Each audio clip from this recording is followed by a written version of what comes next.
Well, we will start with prayers from Rabbi Vogel, who's from the Ealing Synagogue. Do you want us to sit down? Yeah. Thank you. There you go.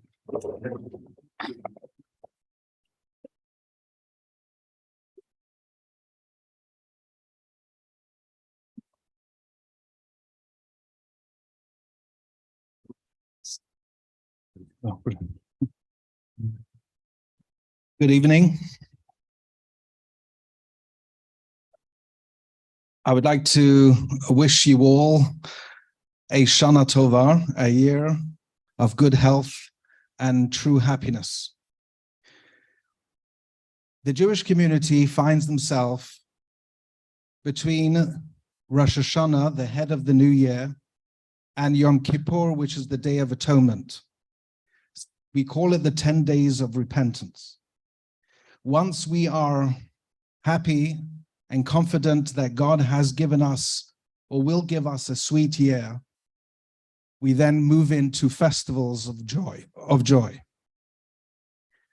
There is a verse in the Bible that makes a reference to the day of Rosh Hashanah, the new year. I will say it in Hebrew and I will translate. Zeh hayom techilat maasecha. This day is the beginning of all actions.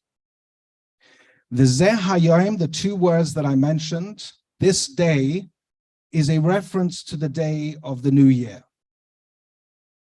The question the rabbis asked, the new year is actually the 6th day of creation. It happened 6 days before God said, let there be light. And then on the 6th day, God created Adam and Eve. So the question is asked, why is this verse in particular a reference to the beginning of all actions is done on the day that man was created? When we look in the world, or at the world, there are 4 elements. There is the inanimate world, there is the vegetable world, there is the animal world, and then there's the human world. Even though the humans rely on the first 3, still we are the 4th and we are the last of creation.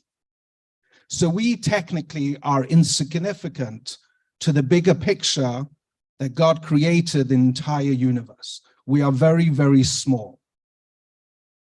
In today's world, we live with the 2 words, which is depressing in itself, when we use the word mental health.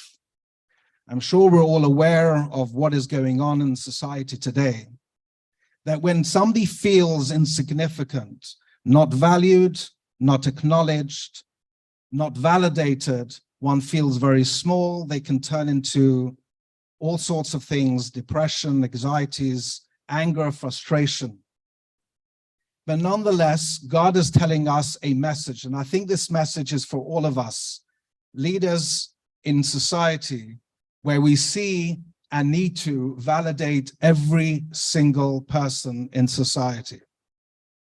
That is why the message that this verse says, that this day is the beginning of all actions, wasn't on the first day of creation. It was on the day that God created man.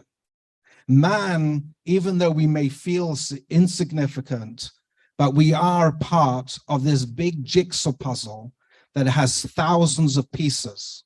And if there's one piece missing, this picture, this jigsaw is not complete. How fortunate we are that we are humans, we can communicate, we are able to share love and care to others, or those who are less fortunate than us.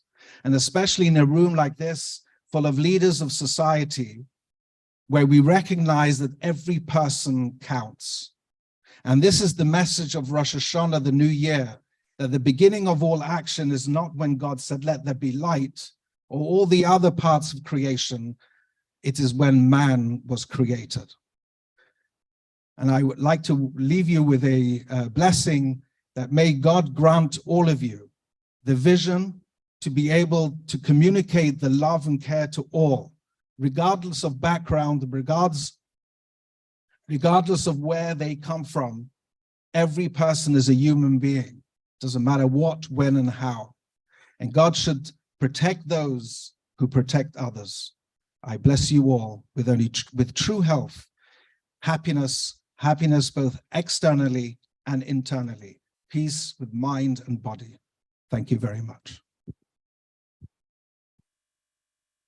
Thank you, Rabbi Vogel, for the very kind words and uplifting words and wishes of hope as well. You are welcome to stay for the whole next 2.5 hours. It's entirely up to you. But also you mentioned Rosh Hashanah, so let me also wish those who celebrate the Jewish New Year the very best for the new year ahead as well.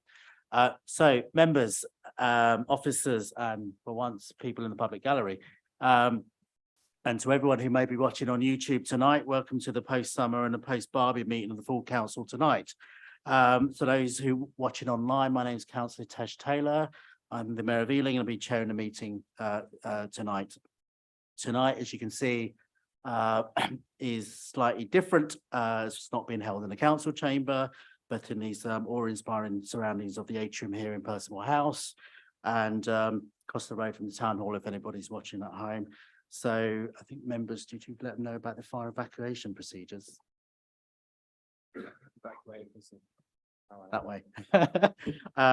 So anyway, as is the first of many meetings here for foreseeable future, hopefully won't be too many teething problems. In keeping with the changes, I don't currently have a deputy mayor, so to my left is not the deputy mayor tonight. It's Sam Bailey, who is the Democratic Services Officer, who will be maintaining the timekeeping. So anybody bribe me if you lost your money, okay, just to let you know, in terms of extra time, and he'll be doing the minutes as well. And obviously to my right, I've got Chief Executive Tony Clements.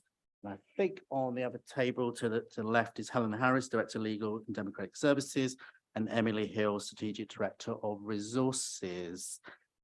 So tonight's meeting is being broadcast live and recorded and retained on the council's YouTube site, and therefore I presume everybody consents to this happening. Okay, if you don't, you can leave the meeting now. There may be a number of councillors who will be joining us remotely tonight via Zoom. These members will not be counted as formally being in attendance at the meeting for the purposes of Section 85 of the Local Government Act 1972. However, their virtual attendance will be recorded in the minutes under item 1. The members in attendance virtually will be able to speak at the meeting, but won't be able to take part in any of the votes. So, item 1, which is apologies for absence and attendance. Mr. Bailey, are there any apologies for absence? Yes, received apologies for absence from councillors Zizamos, Basutil, Arwal, Mohammed, Sharma, Kwanzaa and Sahota. And apologies for lateness from Councillor Stafford. Thank you. Mr. Bailey, are there any councillors present virtually? Yes, we have Councillor Alexander present virtually. Thank you. All right, item 2, declarations of interest. Are there any declarations of interest from any members? I'll take that as a no. Item 3, which is minutes of the special meeting. Carney's here.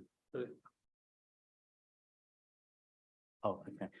Minutes of the special meeting held on 11th of July. Are those agreed? Thank you.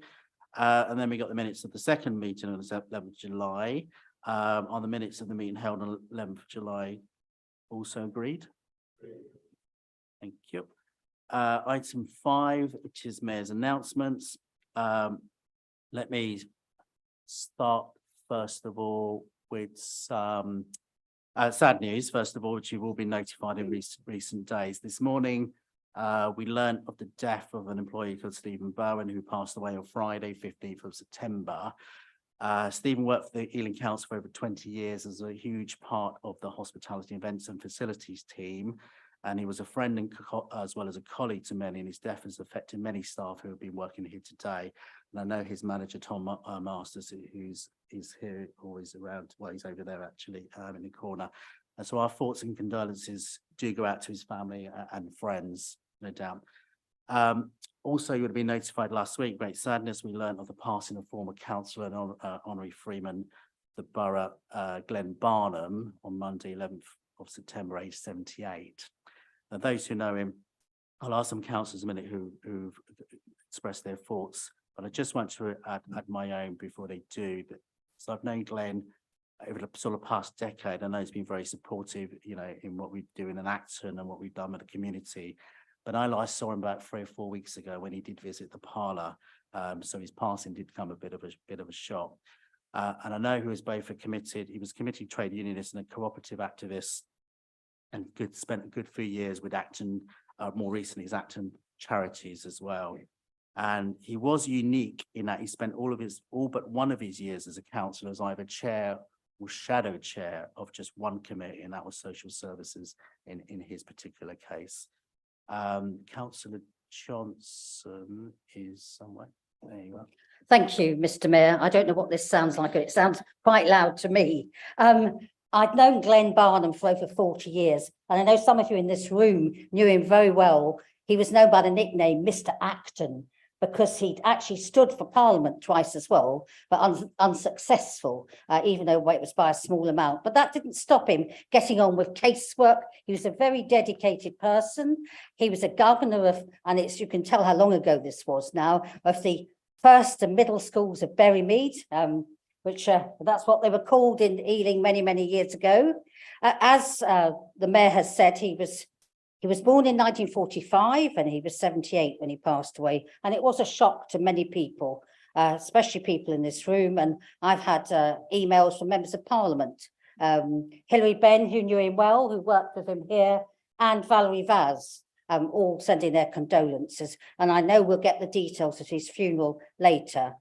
He was elected to what was known as the Heathfield ward, which later became South Acton in 1971, and he served until 1990.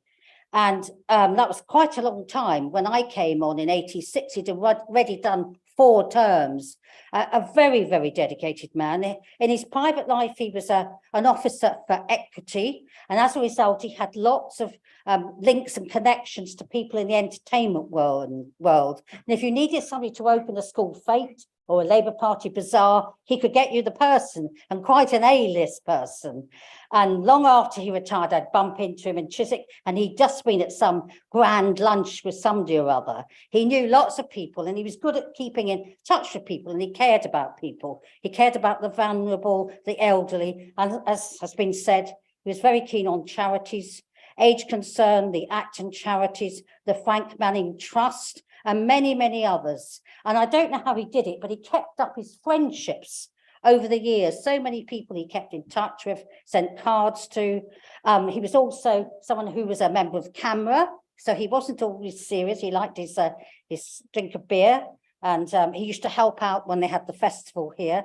He was keen and a very pragmatic man. He would be friendly across the parties because he wanted to get things done, because he cared about the young, the vulnerable, the elderly. So he dedicated his life to Acton. And when he gave up as a councillor, he would still go out and deliver in South Acton. He would go out before 7 o'clock in the morning of an election and do a lot of delivery.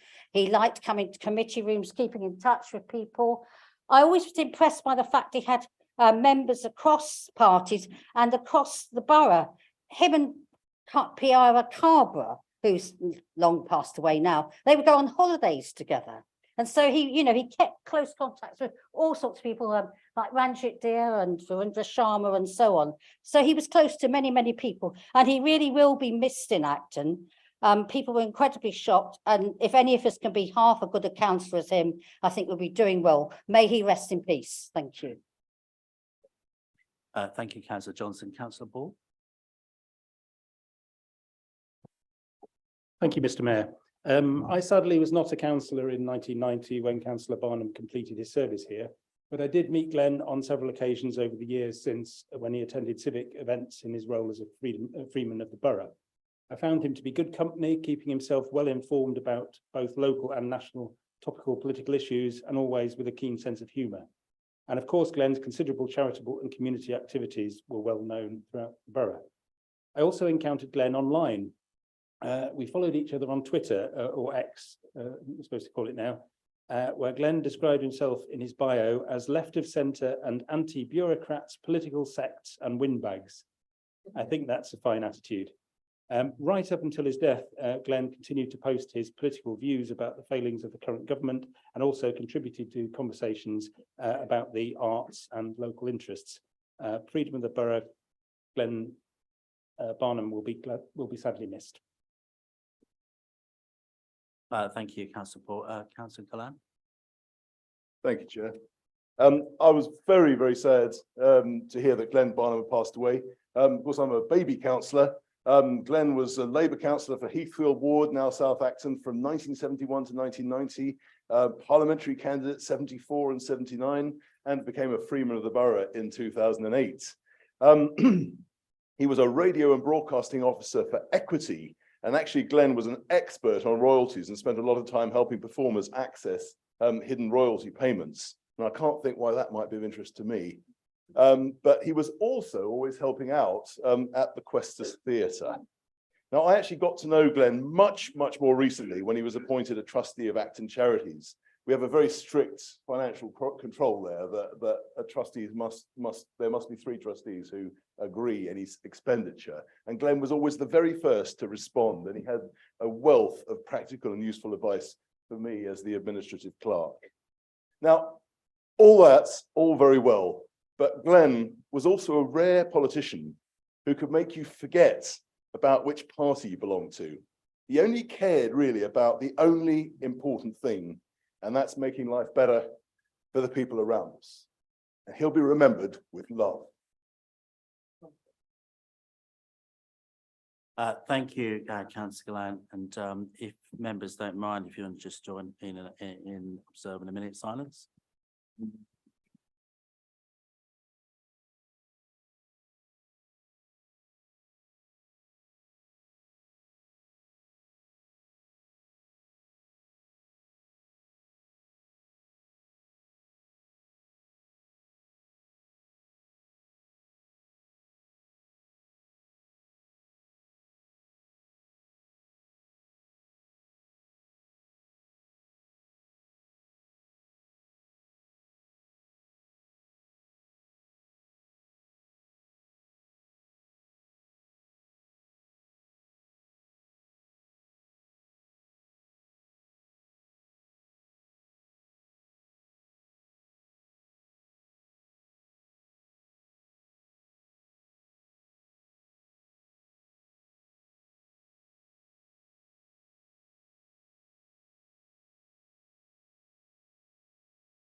Members, so back to the agenda. I'm just going to carry on a few mayor's announcements, if I can. This Friday is summer's over, but I know it's a summer event we're supposed to be holding.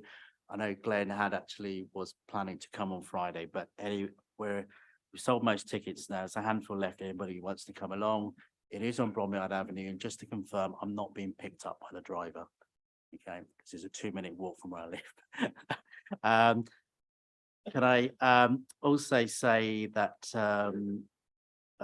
we did have the pleasure of meeting the Queen last month. Her Royal Highness Queen Camilla visited Fielding Primary School as part of the Great British Poetry event hosted by Giles Brander. Myself and the leader attended. We had a few festivals over the summer period, including the Middlesex Pride, Chariot Festival, West Ealing, and a few councils went to that Tian Festival in Southall, the Janmashtami celebrations recently. So well done to all the councillors who've been to different events over the summer in support of your community as well. And just say over the last 2 weeks, I've laid a wreath at the Polish War Memorial and the A40, a wreath at St Clement's Dane Church in the Strand to commemorate the efforts of the Polish Air Forces in the Second World War. And this Sunday, we also attended the Polish festival that took place in Horsenden, which marked the role of the British forces Polish forces in the Battle of Britain and the invasion of Poland on 17th of September 1939. And that event was quite a good one. A number of councils I know attended.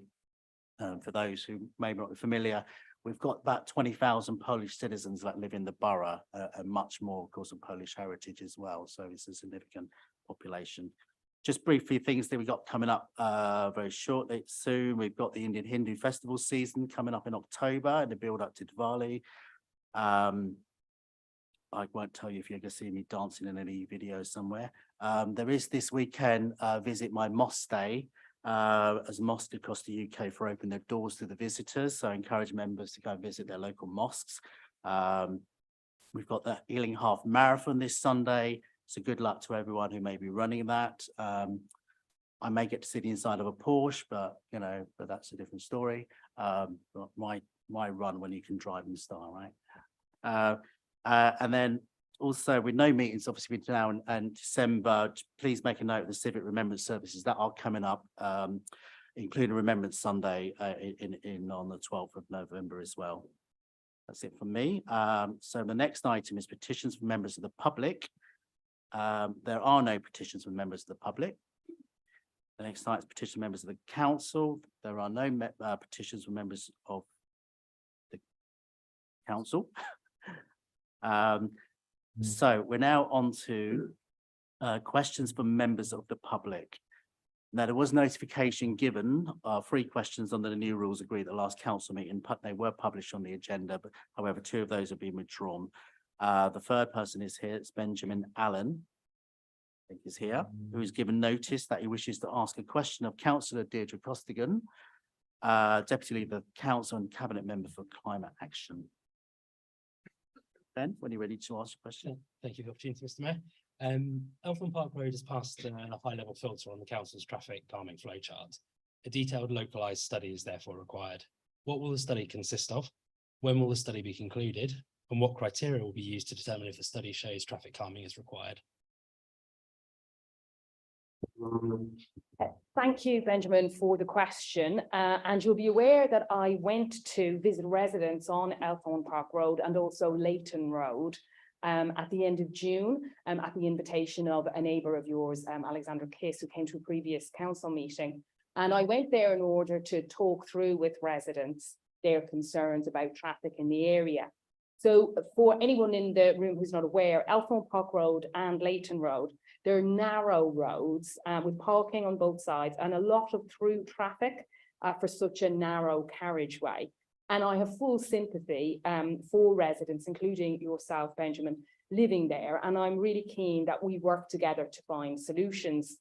Now, the solution that local residents put to me when I met them at the end of June was a new low traffic neighbourhood, or LTN.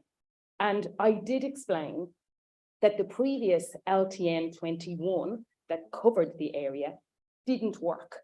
It was too big and it was fatally undermined by Hounslow's decision to close Swincolm Avenue. So I did, remind residents of that. Now, residents wanted, therefore, to look instead at closing just those 2 roads. So closing Leighton Road and closing Eltham Park Road. And I explained again that this would have a domino effect by sending traffic down adjacent roads. And we therefore need to look at closing more roads to address this. And before long, you would be faced with the same issues that fatally undermined LTN 21. However, I did promise residents that we'd look at whether there were other options that might be available to address some of the traffic issues on the road. Now, we've got great ambitions for Ealing's public realm. We're spending a lot of money on resurfacing roads, on pushing active travel, and we're currently developing a new transport strategy that will set out the overall framework of how we approach this in the borough, because our previous strategy is now out of date. Now, we'll fully consult on that strategy with local people, and that will take time. But we know there are areas of the borough where residents are keen to see action now.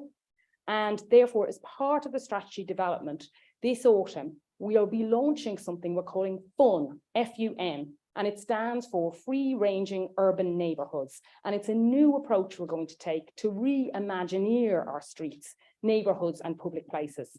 We want to reclaim and repurpose rather than just repairing more space to make our streets and neighbourhoods safe, accessible, green and vibrant, as well as to provide more opportunities to play, to walk, to wheel, to cycle by creating fun.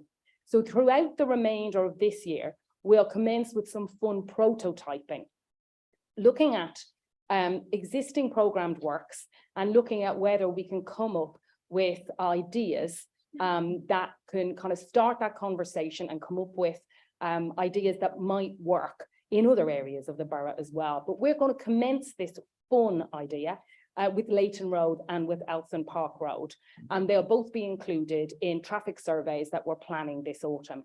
We've already, if you can have a prototype of a prototype, we're having a play street this weekend, I know, in the area. And, residents, I think it's really great they've taken that step, and we're working with them to have that play street as part of Car Free Day. So through fun prototyping, we're seeking to co-design with our residents and communities a catalogue of possible approaches to show what might be possible in our streets and neighbourhoods to make Ealing a fun borough, enjoyable for everyone. And I want Benjamin Ewell Road, Eltham Park Road and Leighton Road to lead the way on finding solutions that can be backed by local residents. And I look forward to talking to residents in more detail about how fun can help deliver safer and more pleasant streets for local people in those roads. Thank you. Thank you, Councillor Costigan. Benjamin, do you have a supplementary question you want to ask in response to that? Yeah, well, thank you very much for the answer and for the information about fun.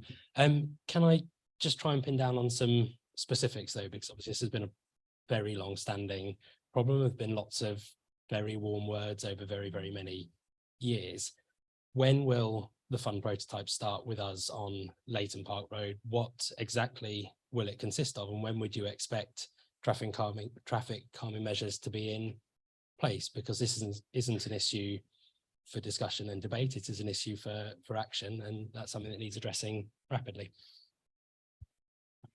Thank you for the supplementary. As I said in my response, we're looking at launching fun in the autumn, so it will come forward in the next few weeks when we're going to launch this in the public domain. And as part of that, Leighton Road and Eltham Road will be one of the first areas that we're bringing forward. I have to be really clear with residents that this is not a one-size-fits-all approach. So I can't say to you, oh, we're going to do X or we're going to do Y, because that would be wrong. We want the ideas to come from local residents. We want to co-design this with local residents. If we do it any other way, as in fact the history of LTNs in the area have shown, we won't get the support we need to ensure that we come up with sustainable solutions that can be backed by local people and that we can ensure have the impact that we want on traffic and on air pollution in the area. So we'll be working with you. We want to actually work with residents to come up with what the ideas might be. And like I say, we're looking at a menu of different options that we could approach. So there could be a lot of different options that we look at. And what's right for Eltham Park Road and Leighton Road might not be right for another area of the borough, but we'll have a broad range of approaches under the fun umbrella that together, I think, are going to make a difference in some of these hotspots where residents are really keen we take action now rather than waiting until we've got a fully developed transport strategy. Thank you, Councillor Costigan. Thank you, Benjamin. Big question. Right, thank you. So we're on to agenda item 9, which is questions from members of the council. These have been published on page 15 of your agenda. So the first question I've got in the order is Councillor Mahmood to Councillor Kamaljeet Nagpal. Thank you, Mr. Mayor, and I want to thank Councillor Nagpal and officer for all their hard work over the summer to support children across the borough. Can the portfolio holder give an update on her visit to Ealing's holiday and activity food program held this summer? Thank you, Councillor Mahmood, for your question and your kind words. Last month, I had the privilege of visiting our remarkable CAF programme. I was accompanied by Verinda Sharma MP, Councillor Mahinda Midha, who was stepping in for the mayor, Phil Cosby, Principal and CEO of Alec Reed Academy, and council officers. We visited 2 HAF sessions hosted at the Alec Reed Academy, one being run by ENG, an inclusive mainstream provider, and one by Sportworks, who specialise in provision for children with special educational needs. I had the opportunity to witness the exceptional work being done by the 2 providers on the day, and it was great to see the programme in action. What struck me during the visit was the genuine enthusiasm and active participation of the children and the young people involved. At both locations, I saw children engaged in a variety of physical games and activities, and it was heartwarming to not only see their energy and enthusiasm as they bonded with their peers, but to feel the undeniable sense of community and inclusivity at both locations. These activities not only promote physical health, but also foster social connections and a sense of belonging, which are invaluable for our young residents. The children participating also received a nutritious lunch, ensuring that they had access to healthy food. That's a particularly significant part of the HAF programme, as we know that more and more families are struggling with the huge inflationary increases in food prices at the moment. Thank you, Councillor Nagpal. Well, within time. Does anyone from the Labour Group have a supplementary question to that one? Yes, Shani? thank you. Does the portfolio holder share my pride in our council's HAF programme and what it's achieving for Ealing's young people? Thank you. Thank you, Councillor Bishani. Thank you very much. The visit I just described left me really proud of the positive impact of the HAF programme. And I'm pleased that we've been able to grow and expand the programme and believe that it's our collective responsibility to continue supporting initiatives that benefit the children and young people of Ealing. The HAF programme is available to children between reception to year 11 who are in receipt of benefit-related preschool meals. And we then have the discretion to allocate 15% of the budget to support vulnerable children who may not be eligible via benefits, but are referred to the programme by professionals. This summer, Ealing saw the collaboration of 50 providers operating at 85 venues across the borough. The team is still working through the data, but early indications show that over 2,700 children accessed just under 20,000 sessions, which is an increase on 2022. And one particularly heartening statistic is that 28% of the children and young people who attended identified themselves as having special educational needs or disabilities. And this highlights the inclusive nature of the programme, ensuring that all of our children and young people can participate in and benefit from these activities and meals. Over the course of the summer, more than 15,770 meals were served to children. These meals are a vital component of the programme, as they not only address the issue of holiday hunger, but also promote healthy eating habits amongst our young people. And we know that lots of families are struggling. The summer holidays can be especially stretching for family budgets. And that's why we're concentrating so hard this year on making sure that during the rollout of universal free school meals, parents and carers still register their children for benefit-related free school meals. And that's so that they can continue to access programs like the HAF. We believe that every child, regardless of their background, should have access to quality education, nutritious meals, enriching activities. So we will continue to support, deliver, and champion the HAF programme. Thank you, Councillor Nagpal.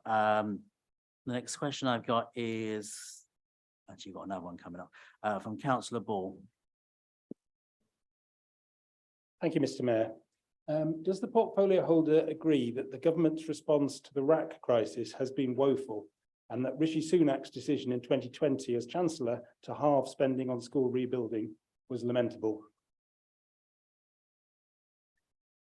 Thank you for your question, Councillor Ball.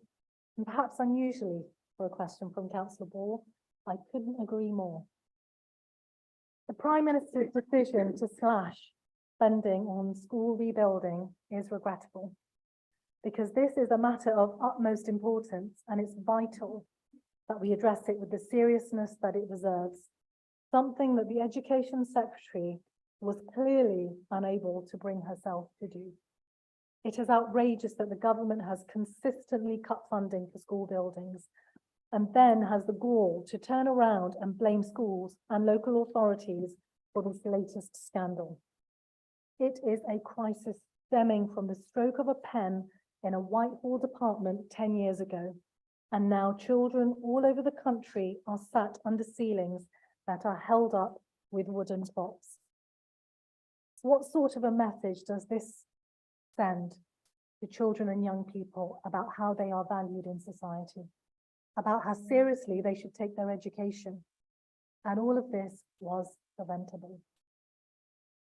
It is political choices that have brought us here, political choices made by not only Rishi Sunak as Chancellor, but which also have to be owned by the Lib Dems, as it was the coalition government which reviewed the Labour government's Building Schools for the Future programme.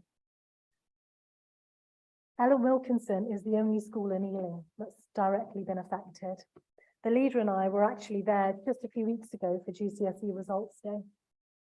And the pupils told us how proud they were of their results, considering all the disruption they've experienced thanks to the COVID lockdowns. And to think all of those students starting out in sixth form now without access to science labs is honestly heartbreaking, particularly given that the school's done so much hard work to support schools with an interest in maths, science and technology. Ellen Wilkinson was quite literally next on the list for investment under the Building Schools for the Future programme when it was cut. And the school has been managing around that lack of investment ever since. This government is a mess. It's bureaucratically incompetent and clearly does not have the interests of the British people at heart. Only a Labour government can deliver for Ealing's families, and I look forward to working with one sooner rather than later. Yeah. Thank you. Does anybody from the Liberal Democrat group have a supplementary question? Yes. Do you further agree that the response given to my written question in March, indicating that documentary checks and visual inspections had found no indication that RAC is present in any of Ealing schools, was also woeful, given what we found out subsequently about Ellen Wilkinson?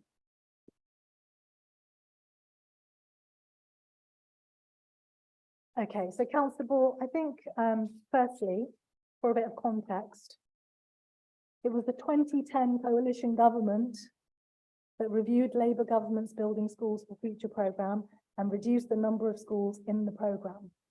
The Ellen Wilkinson School is one of the schools that was removed. And since then, the school and the local authority have been trying to add modern accommodation to what's already there. And over the summer, following confirmation of RAC at the Ellen Wilkinson School, the local authority has worked tirelessly with Ellen Wilkinson over the summer to implement mitigation measures to ensure that, the buildings space that they do have can be used effectively so that the school doesn't have to close. And, really worked hard with the school leadership to ensure that the school didn't have to close, and now is working with the school to deliver interim works to ensure that it can be used safely, and those parts of the building will be available to pupils as soon as possible. So I'm not going to take any lectures from you, Councillor Ball, about what your written question said back in March. You've heard the context, you've heard everything that we've been trying to do over the summer to help the school, and your party has to take responsibility for what happened in 2010. Thank you, Councillor Langpal. The question 3 is from Councillor Gallant to Councillor Newsted. Thank you, Chair. What is the likely capital cost of building a Lido in Ealing? Thank you, councillor Gallant, for your question. Although yet again, we seem to have found ourselves in the unfortunate and yet unsurprisingly predictable position of a member of the Conservative group not having read this month's set of cabinet papers. I'm beginning to feel like a bit of a broken record at these meetings, as the Tories continue to demonstrate an inability to use their time in this arena to ask productive and useful questions. As I made it very clear last week at the cabinet meeting, which you were in fact in attendance at, the Lido project is currently at its very early stages. We're in the process of identifying appropriate sites and working towards undertaking feasibility reports. The overall capital project cost of the project will depend on a huge variety of factors, which is why it's important that we do this initial work properly, rather than just digging a hole in the ground, filling it up with water and calling it a job well done. Unlike the Tories, we do not intend to cut any corners or hand out contracts to friends of friends with no real ability to deliver. And also, unlike the Tories, we will make decisions about the future of this project with the best interest of council taxpayers in mind. And if, after conducting detailed feasibility and business planning, the project isn't viable, we won't continue it. Prudent and sensible use of public funds is hugely important to us and will continue to be central to our decision-making across the council. Notwithstanding, I am so excited about this project.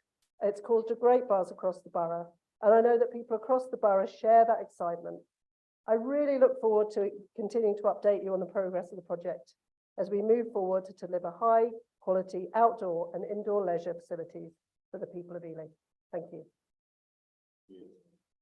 Thank you. Does anybody from anyone from the Conservative group have a supplementary question? Thank you, Chair. Is the administration seriously thinking of building a Lido on Ealing Common, Southall Park, Walpole Park, Lammas Park, or Acton Park? I think the question, it seems a strange selection of only a few of the potential sites that we put in there.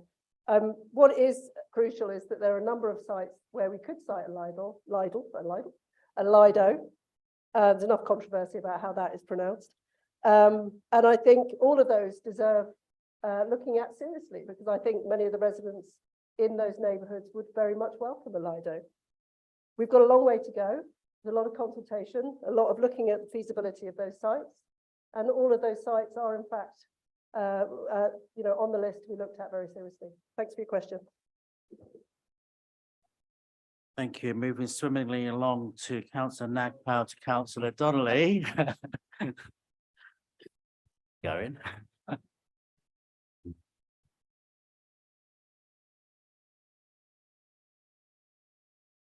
Can the portfolio holder update us on the council's work to help residents get the pension credit that they are entitled to? Thank you, Councillor Nagpal. I'd be pleased to do that. Making sure that Ealing residents are financially supported is a key priority for the administration. We have many communities finding themselves facing the sharp end, the cost of living crisis, particularly those who've retired and managing on low incomes. We have, of course, some of the lowest state pension provision in Europe. Ealing took part in the pension credit take-up campaign launched back in February by London councils and the Mayor of London. It's estimated that across London, almost £250 million worth of pension credit goes unclaimed every year. Money that can be worth thousands of pounds to eligible households. With everyone feeling the financial squeeze growing ever tighter, this is not money we should be letting go to waste. In our efforts to ensure that residents in our borough are getting their full entitlement, we sent out over 1,100 letters, reached out to over 600 eligible households in the borough, and saw 174 households successfully claiming additional pension credit. The average value of the pension credit that was awarded to each household in Ealing was £3,930, which represents a huge boost in income for those older residents at a time where they most certainly benefit from the additional money. The council also made its own cost of living payments totaling £156,000. Yet again, proving our commitment to helping some of our most vulnerable residents through this difficult period.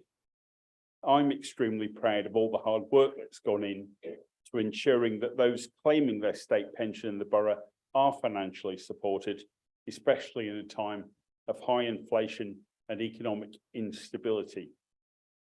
The council is currently awaiting confirmation of the second part of the campaign, and we look forward to taking part. Thank you, Councillor Donnelly. I think the next one is Councillor Wesson to ask a supplementary question. Thank you, Mr. Mayor. It's exactly a week since this year, since the Tories crashed the economy, and working people are still feeling it in their pockets. Does the portfolio holder agree with me that the current approach by the government to supporting those in need is unnecessarily punitive? Thank you, Councillor Wesson, for your question. It won't come as a surprise to you, I think, or anyone in the room, that I agree very strongly with your assessment. And at this point, this dark anniversary to which you refer, where the main culprits for crashing the economy remain as oblivious as they are shameless, the current government's approach to supporting those in need is indeed unnecessarily punitive. And anyone in doubt of that, if they saw a story I saw in the news very recently about a woman who was claiming employment support allowance, when she entered how many hours she'd worked into a form for HMRC, she truthfully reported she'd worked precisely 16 hours. What she'd not realised, and quite understandably, was that entering anything over 15 hours, 59 minutes and 59 seconds would see her no longer eligible for employment support allowance payments. 1 second of work on the minimum wage worth less than a penny. Yet this person saw almost £1,200 in benefits cut as a result. How is that a fair or just system? And that's just one story. Such a simple mistake, such an unfeeling, thoughtless response to a situation can apply to just one person. I'm sure hundreds, if not thousands, of benefits claimants up and down the country have had similar experiences of seeing benefits slashed overnight, leaving them not knowing how they're going to feed, house, clothe, or heat their families. The cost of this insecurity and precariousness is felt in other parts of the system. More and more people are seeing emergency support from the council, having found themselves homeless. More families need support to make sure their kids are fed in the summer holidays. And so many more people are using food banks that collective outrage about their use has started to recede. Mr. Mayor, this is not the kind of society I want to live in. We want Ealing residents to be able to thrive rather than simply survive. And while the Tories continue to leave some of our most vulnerable residents by the wayside, Labour in Ealing will not waver in its efforts to ensure that those who need help receive it, whether that be through cost of living payments, help with their council tax, or advice around their benefits. We want our residents to know that we're here to help and we're here for them. Thank you, Councillor Donnelly. So the next question I've got is from Councillor Malcolm to Councillor Costigan. To the portfolio holder, what are the plans of the council marking and celebrating the 50th anniversary of the very successful and much loved Brent River Park, noting that the new regional park proposal at Cabinet recently might be an ideal opportunity to expand the BRP boundary and better connect it with the nature management areas of the borough to deliver commitments in the council's own biodiversity action plan? Thanks, Councillor Malcolm, for the question. I believe there might be some confusion when the 50th anniversary rather of the Brent River Park is, and it's actually July next year, I believe, that we will be celebrating that. And of course, we will look at how we can be involved in that as a council. But I'm delighted that you've mentioned our plans for a regional park for Ealing, which were agreed at Cabinet the other week.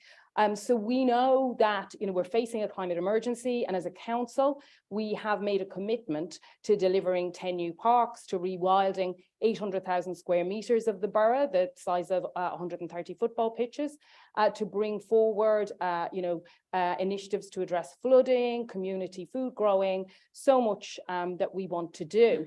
But rather than bring that forward in a piecemeal fashion with projects, in different places across the borough, not connected, we've decided instead to go for the big bang approach and to look at establishing a regional park in the borough, which would help us to deliver against so much of our ambitions as a council, not only in the climate action field, but also in relation to public health, to sports and well-being, to our community and cultural assets. And all of that, we believe, can be achieved by creating a regional park. We want the regional park to be along the lines of perhaps, the Lee Valley Park or the Queen Elizabeth II Park, the Olympic Park, to be a game changer for Ealing and to have a similar impact on our borough that those boroughs have had that those parks rather have had in other parts of London.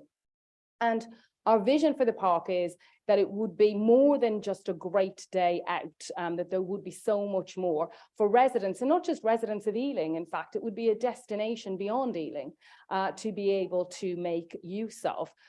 So I think it's going to be a fantastic initiative, but we're really at the start of how we take it forward.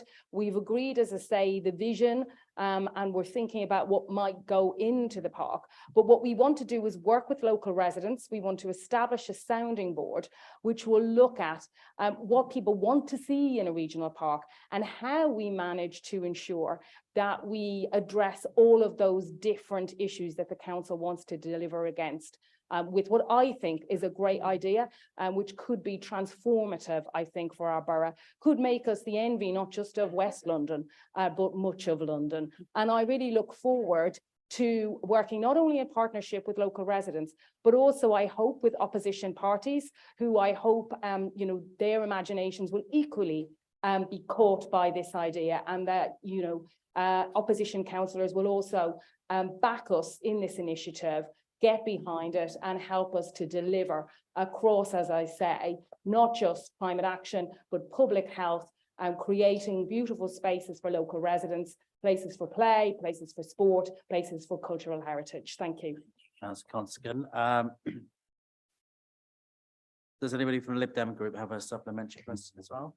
Thank you, Mr. Mayor. Going back to the original point of the question, will you be consulting with and meeting the Brent River and Canal Society to draw up a full list of programmes and events to mark the 50th anniversary year, which, as you know, doesn't just have to happen in one event, it's a full list of programmes. Will you commit yourself to that? Yeah, I think I've already said that we're happy to be involved in that.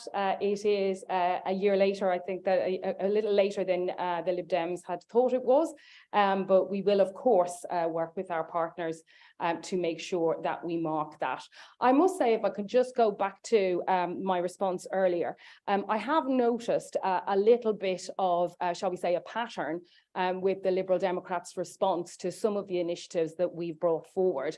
Sometimes I wonder if the Liberal Democrats are a serious political party. There's lots of theory that comes out of them. They've lots of they can often agree with the vision and with the, ideas we often come up with. But when it comes to taking action on the ground, they do balk at that. And we have seen, as I say, a pattern of the Liberal Democrats not being willing to make the decisions that need to be made if we're going to deliver the real change that we need in this borough. For example, the Liberal Democrats have said they're committed to active travel, and yet they did not back Fisher's Lane. They've said that they're committed to rewilding, and yet they've not backed our plans to rewild most of Warren Farm. And, you know, they've said that they back the regional park, and I have to say some of the questions at Cabinet last week, which focused on really barriers to bringing forward the regional park, again, I think unmasked that issue we have with the Liberal Democrats. You know, less like a political party, more like a think tank, you know, with grand ideas, but not able to put them into practice in the ground. Thank you, Councillor Costigan. Question 6 is somebody else actually. It's Councillor Buckley to Councillor Newston. Thank you, Mr. Mayor. Can the portfolio holder update the council on work to improve access to exercise and leisure facilities across the borough? Thank you, Councillor Buckley. I would be delighted to. The council's leisure operator, Everyone Active, operates 15 sports, leisure and golf facilities in the borough, all of them accessible to a wide range of people of different ages and abilities, allowing everyone in our borough to get active. We also, in collaboration with the Borough of Hounslow, have the Gunnersbury Park Sports Hub, offers a huge range of outdoor and indoor facilities for people in Ealing. We've got a huge variety of programmes and projects across the borough, and the goal of engaging and encouraging residents to get active and take up exercise. A few examples are the women's only gym facilities at Dormers Wells and Everyone Active in Acton, adult and toddler exercise activities at Northolt Leisure Centre, junior gym programmes for young people, activity programmes for older people, which can also encourage social interaction and inclusion. I can report being invited to meet older residents at the Gunnersbury Sports Hub to play pickleball, which I had to confess not having heard of before I went there, and being thoroughly thrashed by an 81-year-old, so it's obviously working. We also have the concessionary leisure pass, which offers up to 50% off for adults and 33% off for children. And a real jewel in the crown is our Let's Go Southall programme, which provides free daily exercise sessions for all, delivered by our residents. But on top of that, we offer a huge range of outdoor gym equipment, table tennis, multi-use sports areas, skate, BMX facilities, free of charge for our residents to use as and when they please. And in fact, just last week, I had the pleasure of opening a brand new parkour facility in Lammas Park. I also must say that I hope our leisure offers a place, as I said, for pickleball, which I'm now looking at bringing more widely to the rest of Ealing, and I would encourage anyone in the room to give it a try. The outstanding sports and leisure offer that our borough has is something I'm incredibly proud of. And with the plans for our new regional park, as well as the plans at Gurnell, and the emerging plans for a new Lido in the borough, I know the future of sports and leisure in Ealing is looking brighter than ever. Thank you. And about pickleball, but the ball's dropped, so I got time for one supplementary question from the Labour Group. Is anybody who asked it? Yes, I do. With the plans for a new Lido discussed here and some heartless question asked about it, does the portfolio cabinet member share my true excitement at the prospect of bringing such an extraordinary facility to Ealing? Thank you so much for the question and for pronouncing Lido correctly. I must say that I'm not sure anyone could be as excited as I am about the prospect of bringing a brand new Lido facility to the borough. As many of you know, I have a real passion for swimming, and in particular outdoor swimming. And a new Lido facility will hopefully inspire a whole new generation of young people in our borough to take outdoor swimming. It's having a huge resurgence at the moment. And I think, as we've already heard, last week the Cabinet approved £250,000 to begin that feasibility, including all of those locations across the borough. And we can then begin plotting out where and how we're going to locate it, what really could be a vital piece of our leisure and community infrastructure. Leisure centres up and down the country have been forced to close their doors over recent years because of ever-ballooning operating costs. But we're really working hard in this context to improve our facilities and broaden access. And this includes the Lido, of course, but we're still working hard to improve our facilities at Gurnell and renewing Dormers Wells. And while, as we've already discussed, there may well be intense disagreement about whether it's Lido or Lido, I think I've probably made my position clear. There is no disagreement that a Lido facility will bring great joy to our residents, boosting physical health and mental health too. We've obviously got a really, really long way to go on this project, but I look forward to bringing you all along on that journey as the project progresses over the coming years. Thank you. Thank you, Councillor Newsted. Unfortunately, that's the time for questions, so we're running away from your final question, Councillor Blacker. We're going to move on to the next item. The main item discussion today. So it's going to take us, if we start until about 9:27 PM. So it's the council plan. We do have a list of 29 speakers, just to let you know. So I will call first of all on the council leader to move the council plan delivery plan 2023-24, and you have 7 minutes. Thank you, Mr. Mayor. A year on since the election that returned a Labour administration to our historic 4th term, with the largest ever number of Labour councillors and the most representative group since records began, today we have set out in the council plan, in very clear terms, not only the things that this Labour administration has delivered, but also the things that we will deliver on in the year ahead. We set out before, in the face of the recovery from the pandemic, our ambition: a war in continental Europe, the broken markets in care and in housing already doing so much damage, the growing pressures of family breakdown, of an aging society, of inequality and of climate crisis. And only yesterday, we are reminded, a year on from the launch of her disastrous Tory budget, that Liz Truss shamefully doubled down on her financial plans that not only spooked the markets and almost crashed British pensions, but sent inflation rates skyrocketing beyond where they otherwise would have been, and interest rates that followed. The impact isn't just felt by the countless families who are now facing huge rises in the cost of their mortgages or higher rents as landlords pass on costs, but also in the everyday costs too. The price of a weekly shop, petrol at the pump, the monthly gas and electricity bill. And for the council, huge increases in the costs of being able to provide for our basic services. The costs of placements for social care, spiking homelessness whilst we see decreasing homes, paying our staff a decent living wage, the costs of keeping the lights on in our schools and in our community centres, our libraries and our hubs.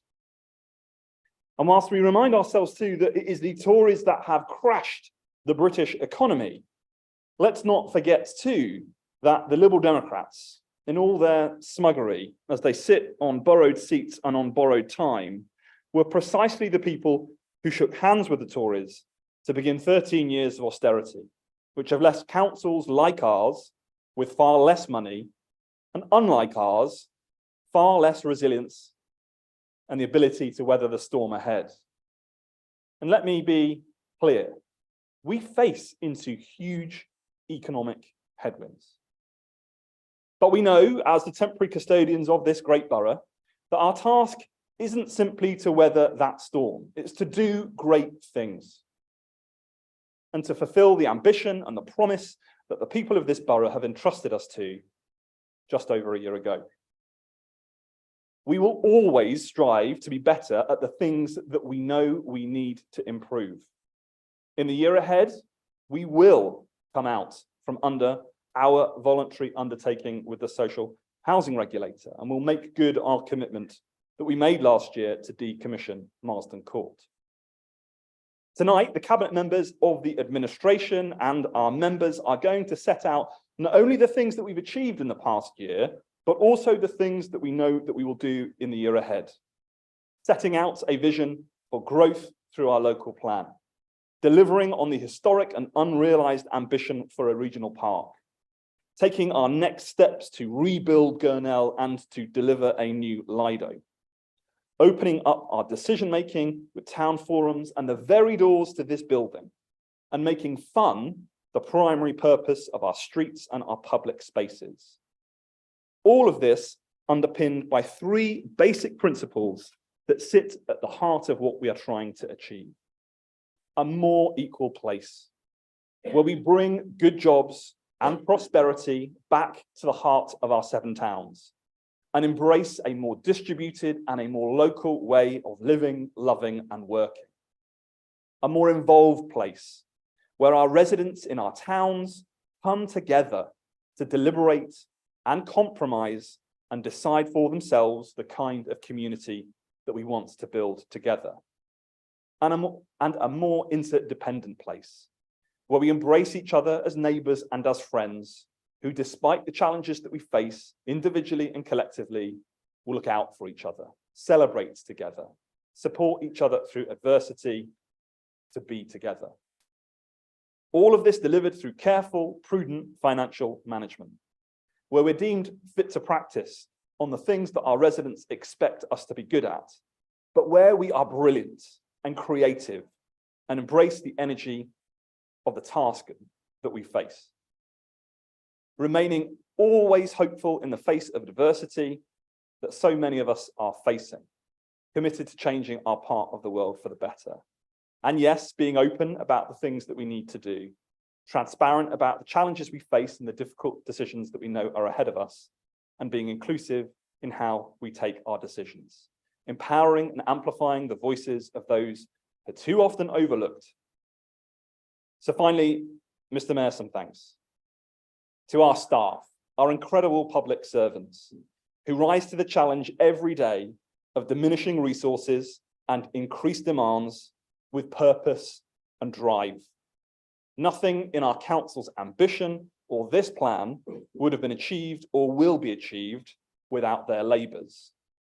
And to our residents, not just for putting their faith in Labour and this administration for a record 4 terms, but for stepping up and stepping in to agitate for change, yes, to keeping us accountable, yes, and for playing their part in making our 7 towns so full of identity, of pride, of purpose, and of mutual aid. I commend the council plan and thank you.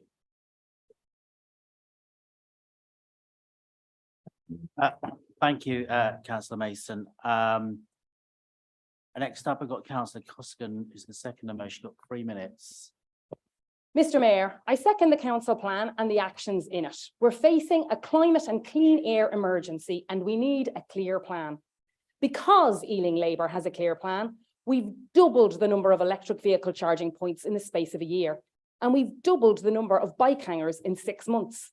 With 24 school streets in place by next month, we're almost halfway to our target of 50 school streets.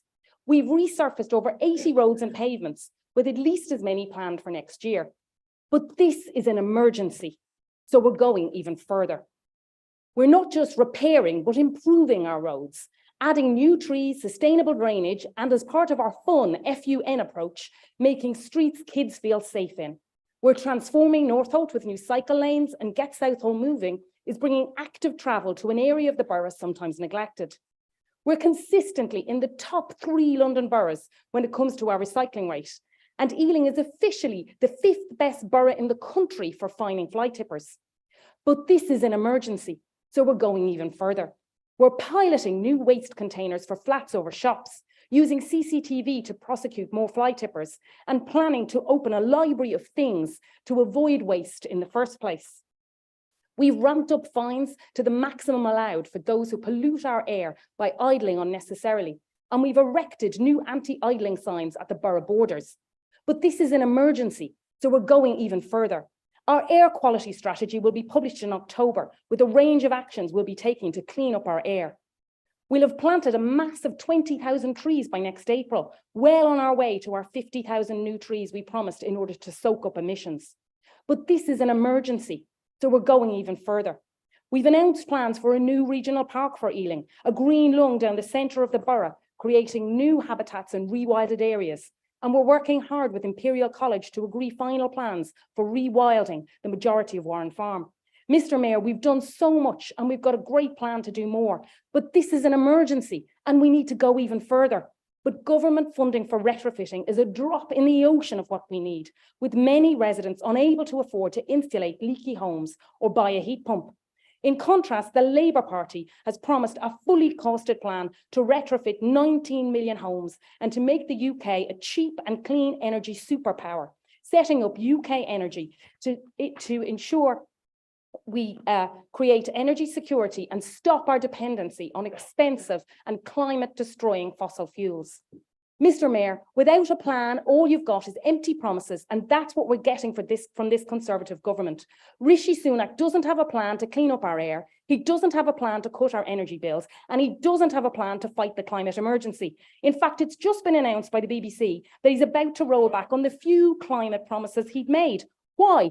Because his only plan is to try to cling on to power and to hold off calling the election this country needs. Mr. Mayor, Ealing Labour has a great plan, but this is an emergency. We need a general election now so a Labour government can go even further. Thank you. Thank you, Councillor Costin. I've got Councillor Malcolm X, and you've got response to the motion at 6 minutes. Thank you, Mr. Mayor. In the document, there are a couple of simple takeaways from it. There are so many projects and goals, but no real priorities behind them. In previous iterations of this report, there was a more focused approach on that aspect. Some of the aims were set too low a year ago, and that's what we said. You even completed some of them only a few months into the 4 years, which showed the bar was set too low on some of those projects. I'm glad now you started to do annual updates and measure against those particular projects. That was one of the feedbacks we gave a year ago. I'll speak about a couple of examples that relate to housing and antisocial behaviour, which have come up in the media a lot in the past 3 to 6 months. And I think that's an area the council needs to put a lot more work on. There is aspects in this report, but it doesn't go far enough, and you haven't solved those problems that you're trying to. On one side, the finances are very crucial in this, and Councillor Ball was quite right a number of months ago when he showed very clearly this council has wasted £3 million on a failed town hall scheme. The money that you've lost since then in the revenue that's not been taken up means that that 3 million is probably nearer 4. We recently saw the fire and structural report, which was quite shocking that this building was left next door essentially to rot from the inside. The move to Percival House, where we are now, to a more community-minded building was first proposed by Councillor Hirsch to my left. So when plans are made in the next few months, you shouldn't trumpet that as your own success. Actually, Councillor Hirsch was there talking about that many, many months before yourself. On the other side of the coin, we see that many of your plans may indeed be possible, but they require lots of money. And this is when you say, we have no money, the government don't give us enough money, so you can't have it both ways. If you want to introduce more and more plans and more successful outcomes, you do need to manage your money better. And the town hall scheme is one way where you've really failed, and that money could have gone to so many other projects in a much better way. If we look at going to antisocial behaviour in the TIC 7 that affects Hanwell, we can see a lot of work has been done both by council officers in some of the antisocial behaviour teams and the local police and the wider police in Ealing, but that problem has not been solved. The police, when we visited it, when myself and Councillor Hirsch patrolled the team there, we saw many of the problems seem to be moving to West Ealing. You weren't addressing and solving the issues. You need to do far more work on that. We need to solve the problem, not move it from one place to another. On a second area that relates to housing, on GAH4, which talks about, and the aims are very good here, where it says, investing in council housing, ensuring everyone can live in a safe, secure and healthy home. No one can disagree with that as an aim. However, that sounds great, but affordable housing needs to be of quality, not just super tall or super dense. People need access to green spaces. I think all of us in COVID realised our parks and open spaces need to be where those affordable housing and the housing sits. But the two examples where the council have failed on housing in Marsden Court in Hanwell and Meath Court in Acton are examples where it isn't just opposition parties or residents who are crying that you've actually failed them and other schemes in the future, you may fail them, but they're eloquent people from the Children's Commissioner who says she criticised the council as unsuitable and unsafe. They were cramped with nowhere to play or do homework, hot in the summer, too cold in the winter. Shelter, another large expert organisation, commented on Ealing. Housing families in unsuitable converted shipping containers for months at a time is a sad reflection of the housing crisis. You may be trying to fix it, but this clearly isn't a way to manage it. Poor temporary housing, said the Children's Society, has left youngsters feeling unsafe and anxious and risk damaging their health and psychological well-being. Although the flats were designed as emergency accommodation, people are suffering from violence, antisocial behaviour, fear of crime, and housing that just isn't up to scratch a number of years after it was introduced. After I visited many parts of the borough, around the borough, I can see many community groups are saying a very similar thing. Your words of openness and transparency don't appear to be the ones that they're hearing. They say they're not listened to or they're not being listened to. In closing, Mr. Mayor, the Liberal Democrats say that the reality of what people see once many of the plans are introduced and not what the shiny marketing brochures would have indicated. I think, Councillor Mason, that your council needs to reassess its long list of priorities and plans and make sure you focus on a smaller number and make sure you get those correct, because the two examples in housing I've just talked about there are ones this council has failed miserably on. Thank you, Councillor Malcolm.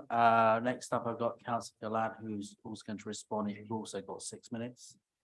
Thank you, Mr. Mayor. I'd like to start by actually echoing the leader in praising and thanking the staff of Ealing Council for all the work they do on behalf of the people of the borough. It really is an amazing thing to see it on a daily basis.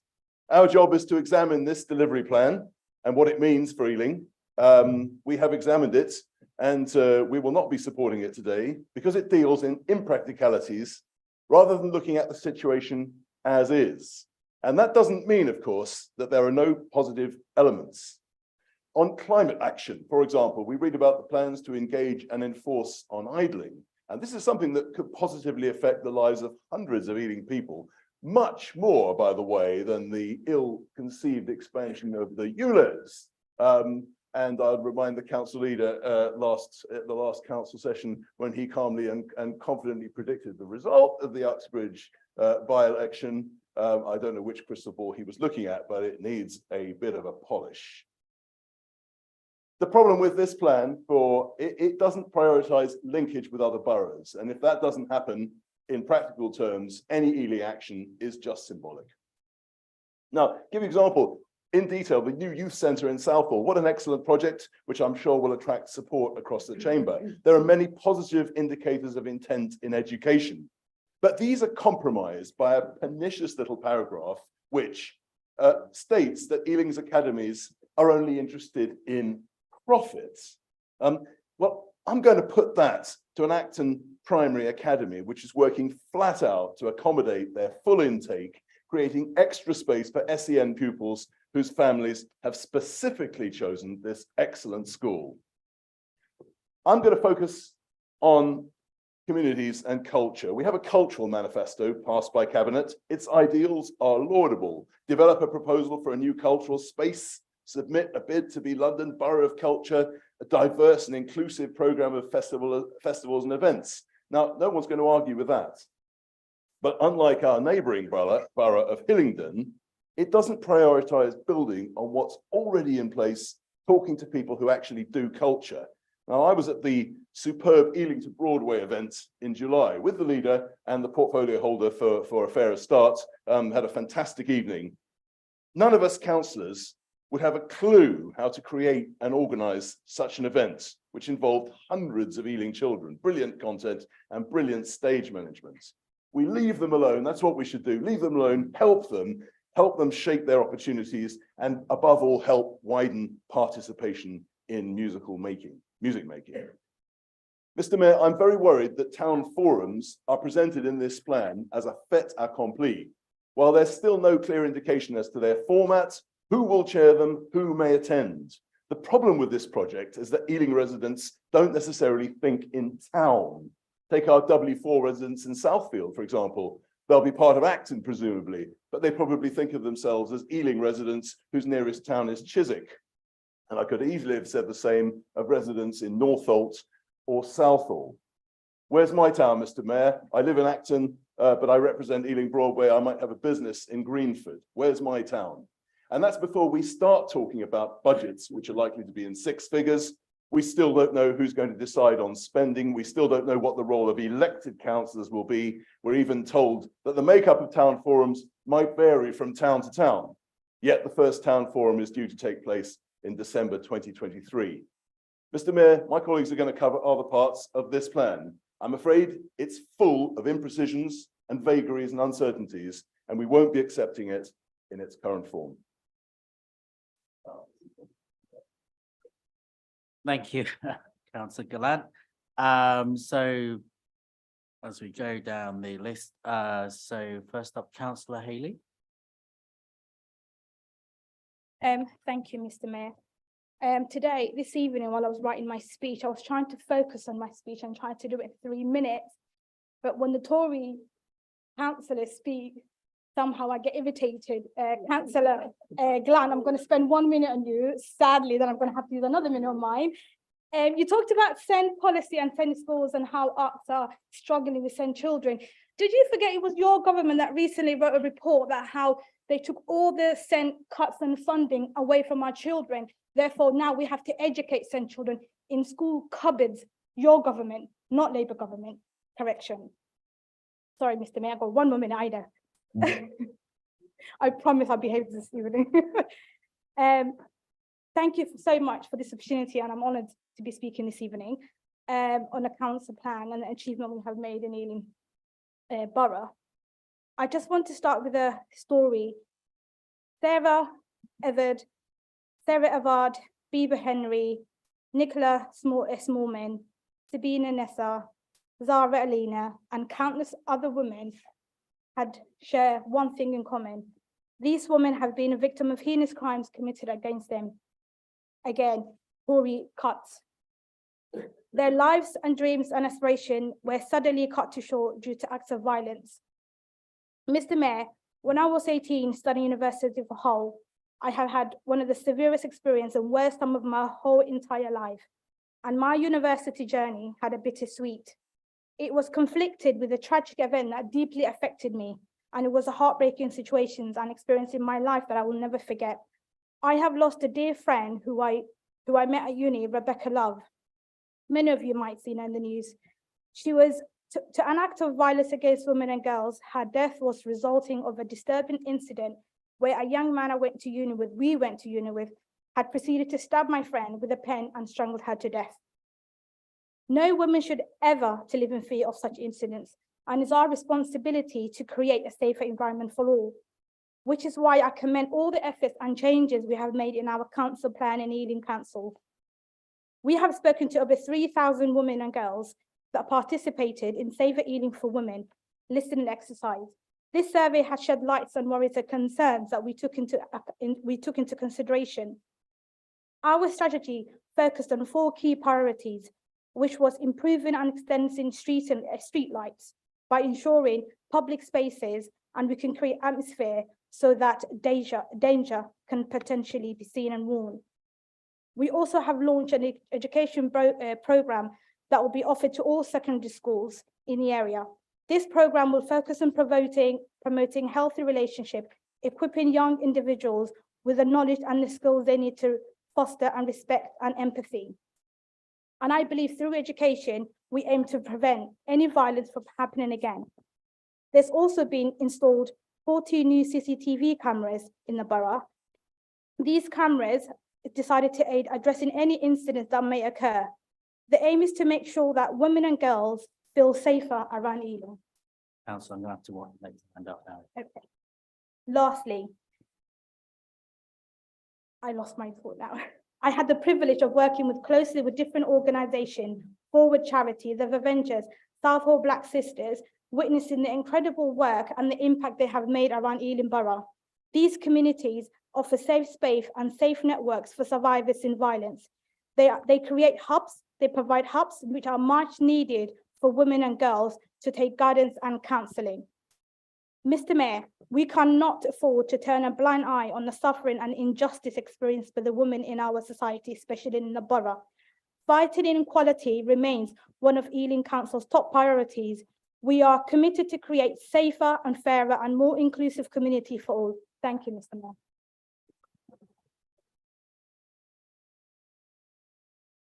Okay, thank you. Next up, another acting councillor, Councillor Anderson. Thank you, Mr. Mayor. I'm delighted to add my voice in support of this council delivery plan.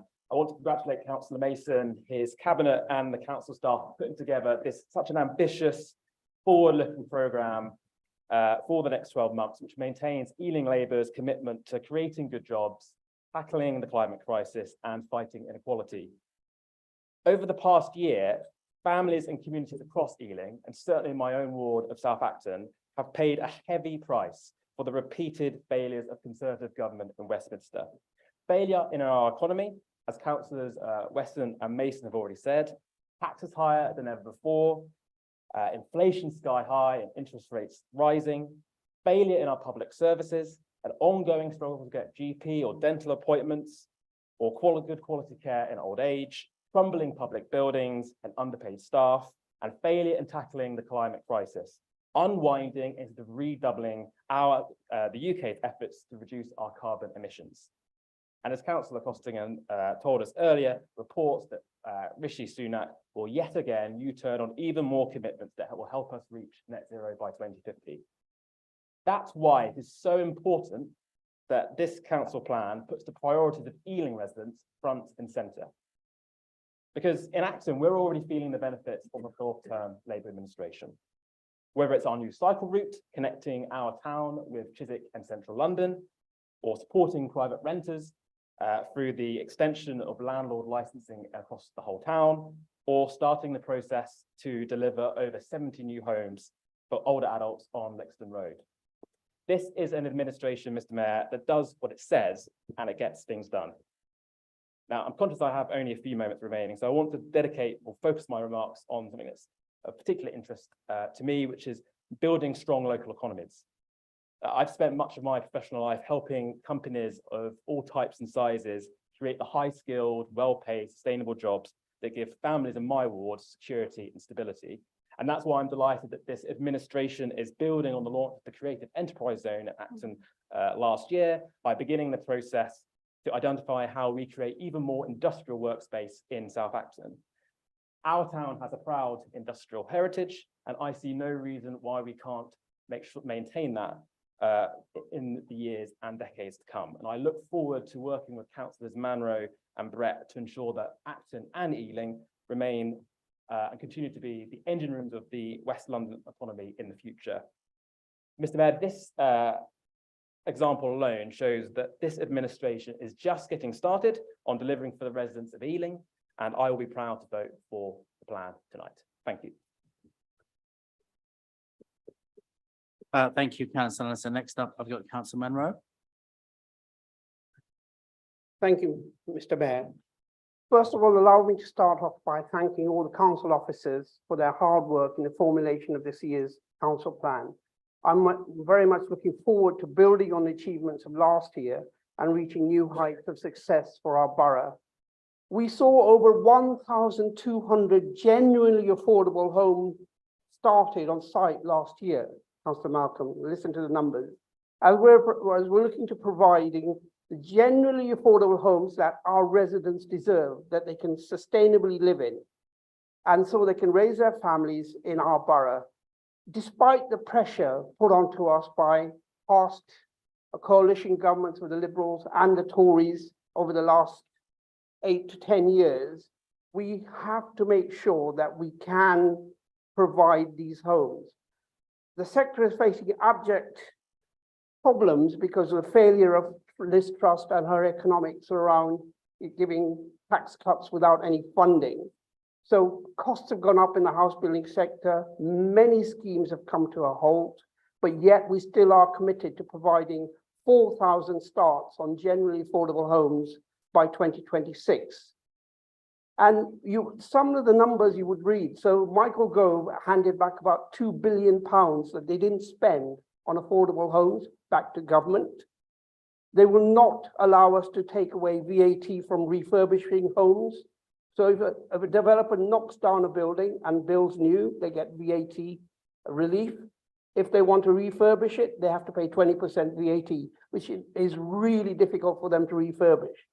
The council is currently on track to bring the local plan to cabinet by the end of the year, following a successful year last year with thousands of residents consulted for the Reg 18 consultation, and they're having the opportunity to feedback and get involved in the formation of the plan. And I would outline that because of what Michael Gove has done, 50 local authorities have halted work on the local plan and they're not going to carry on. So we have some work to do. And yes, there are some issues around the AMR and the 5-year land supply figures, but I'm immensely proud that our officers are getting on with it to get those numbers by the end of the year so that when we do the Reg 19, we will have those numbers available.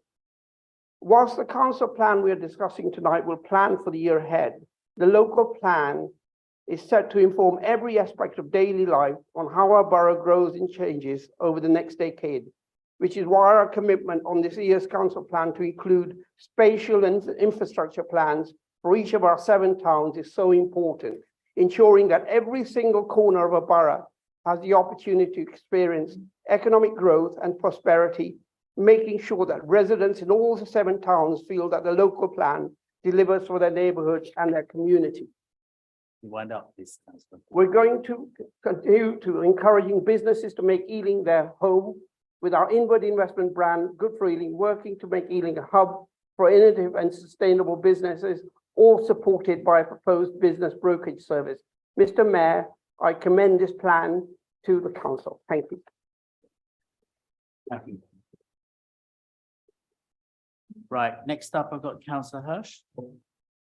Thank you, Mr. Mayor. We've just enjoyed a late summer heat wave, which might have reminded us about the essential kind of role which green places play in our borough. Now, the 10 new parks for the borough in the Labour's manifesto sounds great, but I can't help myself that it reminds me of another promise, the promise of the Conservative Party of 40 new hospitals, where it turns out redecorating an existing wing of a hospital also counts as new.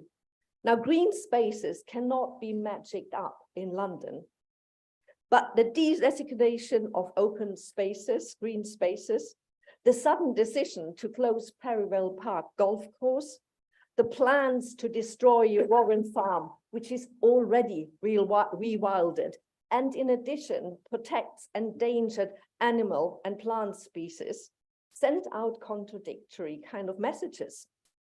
The lack of public consultation aside, there is no logic. Taking away a green sports facility, which is very accessible and very well used to build a park, and on the other hand, destroying a very valuable habitat to build sports facilities just doesn't make any sense. The Liberal Democrats will oppose both of these plans.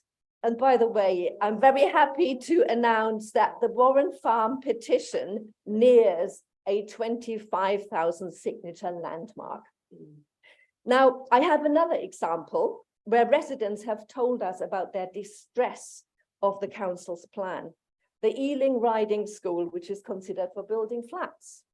You might not know the Ealing Riding School because it's literally hidden from view. It provides a unique in-town opportunity for 14,000 registered riders, many of whom are children from Ealing and Acton. Over 2,500 children attended day camps this summer. 10% of these were given free to children where teachers have recommended such a therapeutic interaction with animals.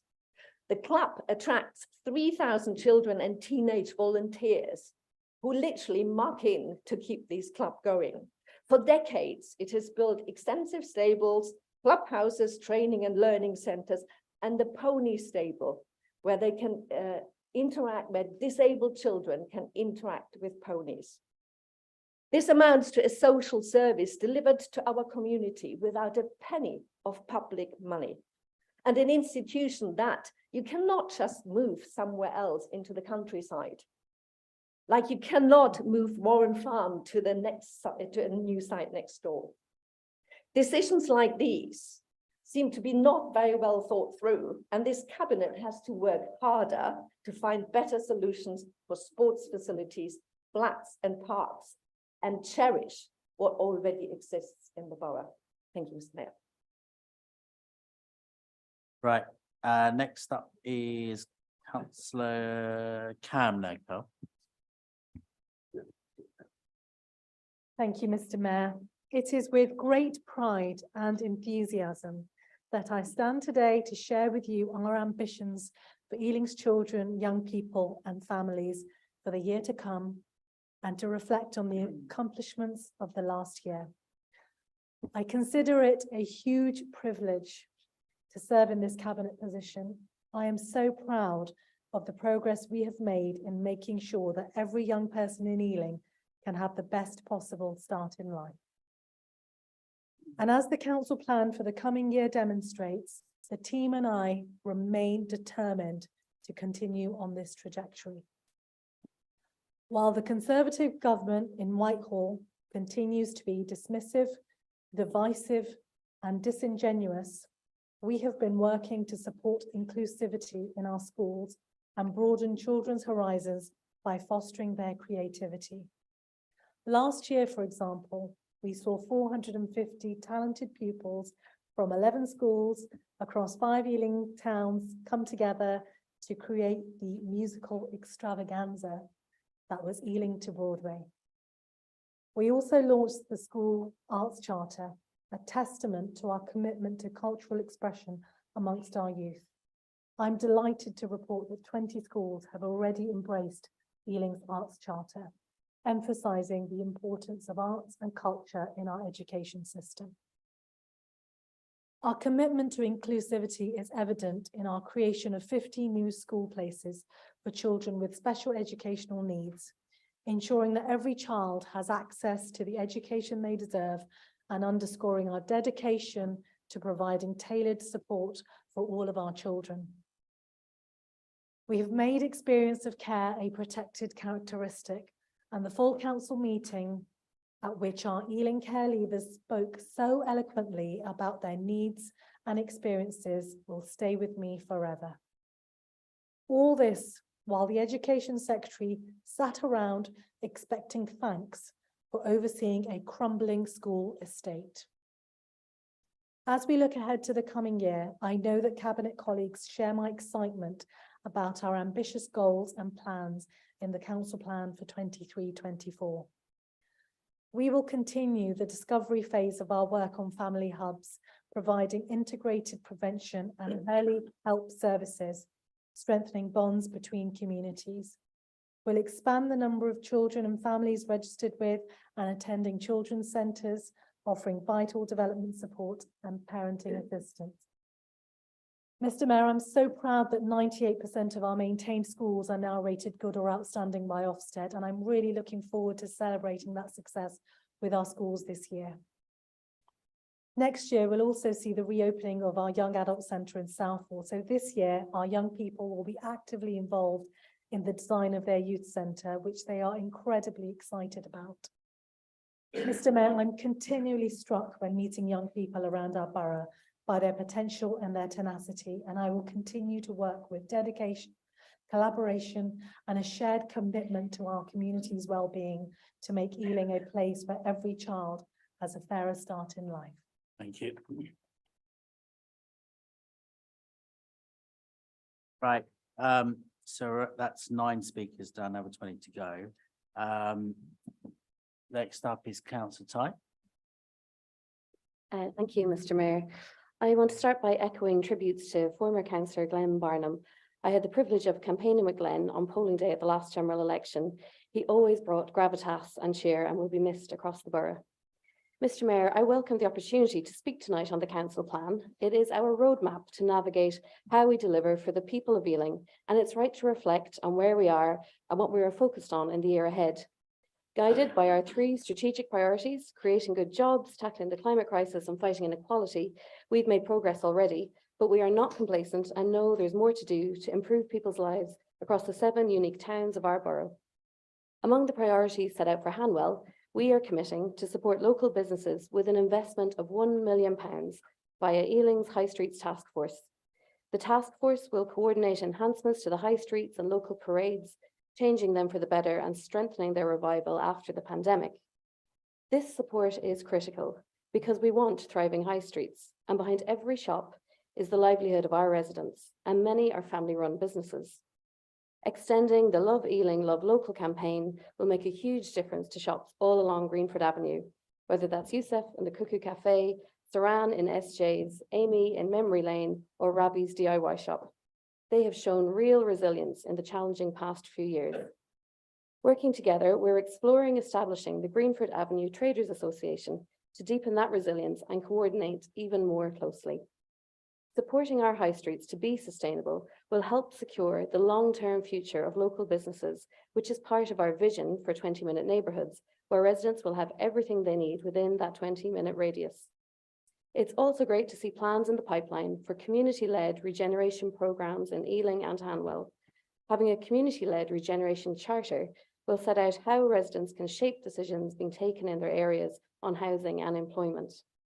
Mr. Mayor, we're also expanding support for residents through the greatest cost of living crisis for a generation. Piloting our new one-stop community hubs will offer a coordinated response for residents in need of financial support.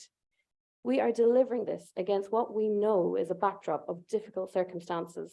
Exactly a year ago this week, the Tories' experiment on the economy left the markets in freefall and hit the spending power of the pound.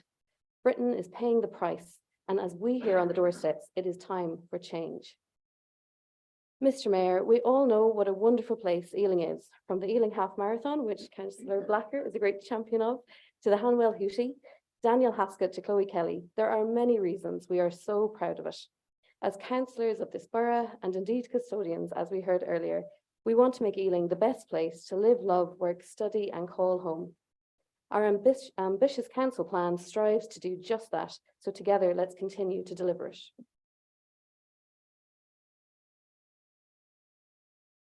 Thank you, Councillor. Next up is, next door to you is Councillor Summers.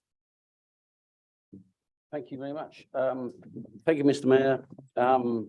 I rise in fervent support of this council plan, which is a document which managed to combine boldness and ambition with a healthy dose of prudence. I've been a councillor, Labour councillor since 2010, representing the people of Northolt, Mandeville, and during that period, we've had 13 years of Conservative government with the Liberal Democrat accomplices during one period. And throughout that whole time, our funding has been massively reduced. So it's now, barely a third in real terms of what it was back in 2010. But we've still achieved a massive amount and overcome great challenges, especially in the last 16 months since we were re-elected with a fresh mandate. During that time, we put up with 3 prime ministers, a blonde buffoon who's now skulked out of Parliament after being shown up, this pound shop Maggie Thatcher, who has trashed the economy and is now still making speeches saying she's got no shame and no regrets, and now a smiling assassin. Rishi Sunak's rictus grin is just an attempt to mask his desperation as he tries to come up with some sort of bribe for the electorate to turn the polls round and salvage the next general election. But despite all this political chaos, what have we achieved since May 2022? Well, we've extended landlord licensing to my ward. I'm going to talk mainly about my ward, Northolt Mandeville, and in neighbouring Northolt West End. We've invested in playground improvements at Islip Manor Park, and we've started work on a massive programme to encourage walking and cycling, more walking and cycling between Northolt and Greenford, including proper segregated cycle lanes parallel to Kensington Road, which I walked past on Saturday. That project is coming on really well. Then there's the Visions for Northolt project, which is reimagining Northolt, using contributions from local residents, reimagining it as a better place to live and work. But the council plan contains a great deal more.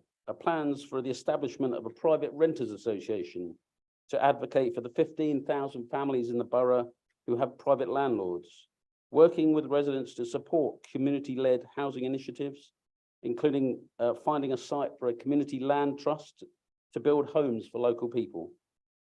Having chaired the Genuinely Affordable Homes Scrutiny Panel last year, I know the massive challenges facing the construction industry because of sky-high inflation and interest rates caused entirely by the Conservative Party.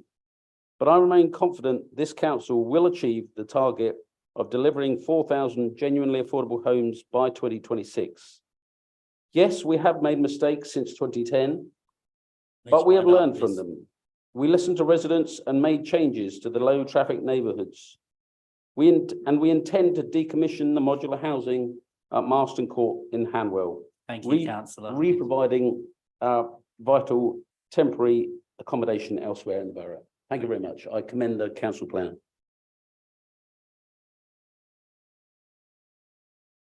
Right, next up, we've got councillor Conti. Thank you, Mr. Mayor. I can't think of anything more important than the health of the borough. The 4-year commitments for healthy lives, including ensuring people on the edge of mental health crisis get the help they need, or the 300 new state-of-the-art accommodation to help older people lead independent lives, are all the right objectives. However, what is disappointing is the lack of specific deliverables this year in this area. There are many references to reviewing, engaging, and developing, but unlike in other chapters in the plan, where there are specific numbers and tangible deliverables, this section is very vague. For example, how many people in mental health crisis will be supported this year? How many of the 300 units will be ready? Or what reduction do you expect in overstays in hospitals?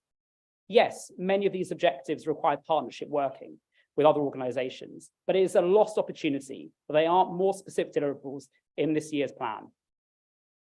On housing, the 4-year objectives talk about providing safe and healthy homes. So thankfully, as been mentioned already, the decommissioning of the modular site at Marston Court is in the plan. The conditions of which residents had to endure have featured in the national press recently. The council plan talks about ensuring or ending, rogue landlords. Is the administration also talking about itself when they had been charging up to £1,500 a month for shipping containers in a development which had been overrun with crime, had issues with hot water and cockroach infestations? I hope we will see the end of people being housed in these substandard modular homes in the borough. The issues with housing do not just end there. In June, the local government and social care ombudsman found fault with Ealing Council, who had caused injustice to a family over a 17-month period in unsuitable accommodation. So despite warm words in the council plan, the reality of how the council engages with the most vulnerable residents has been shown in recent months to be left wanting. Warm words need to be turned into action.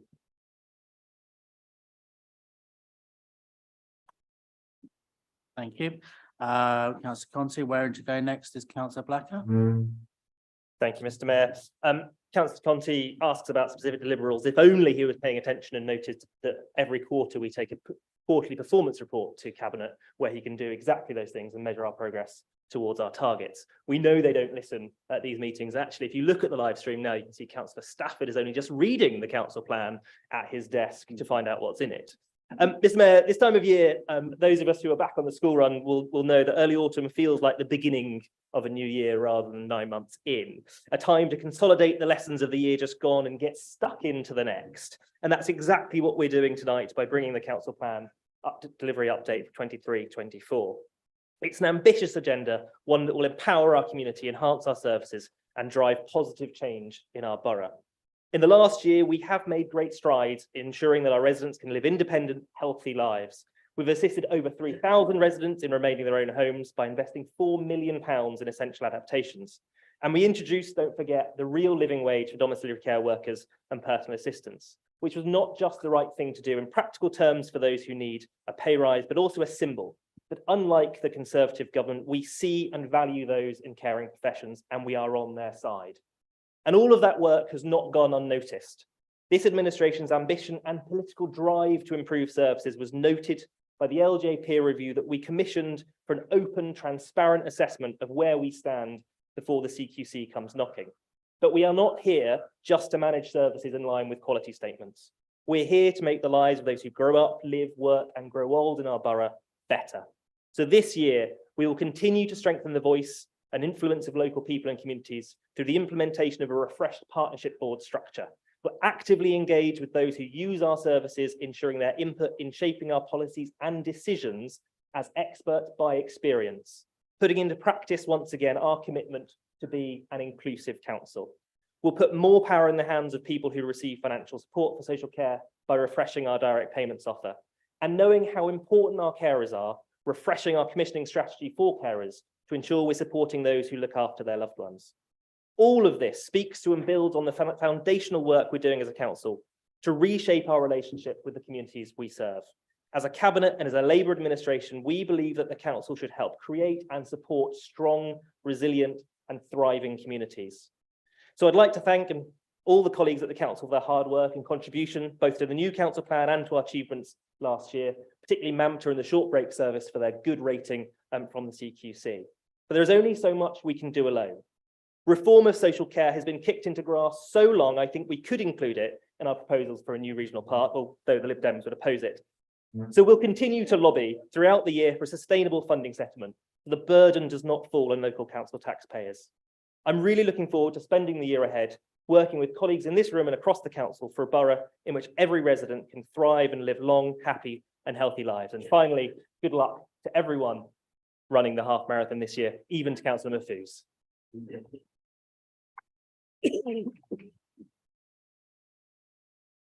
Thank you, Councillor Blacker. Next up, we've got Councillor Nan. Thank you, Mr. Mayor. I'd like to highlight the significant accomplishments of our council over the past year in tackling inequality sphere and to outline our agenda for the year ahead. These accomplishments and future endeavours reflect our unwavering commitment to building a safer, more inclusive and more inequitable Ealing. In the last year, we took substantial steps towards enhancing transparency and accountability. Mr. Mayor, in response to the Ealing Race Equality Commission's report, we established the Citizens Tribunal, a body tasked with scrutinising the council and our partners and tracking progress against the REC's recommendations. This tribunal embodies our dedication to transparency and ensures that we are held accountable for addressing racial inequality.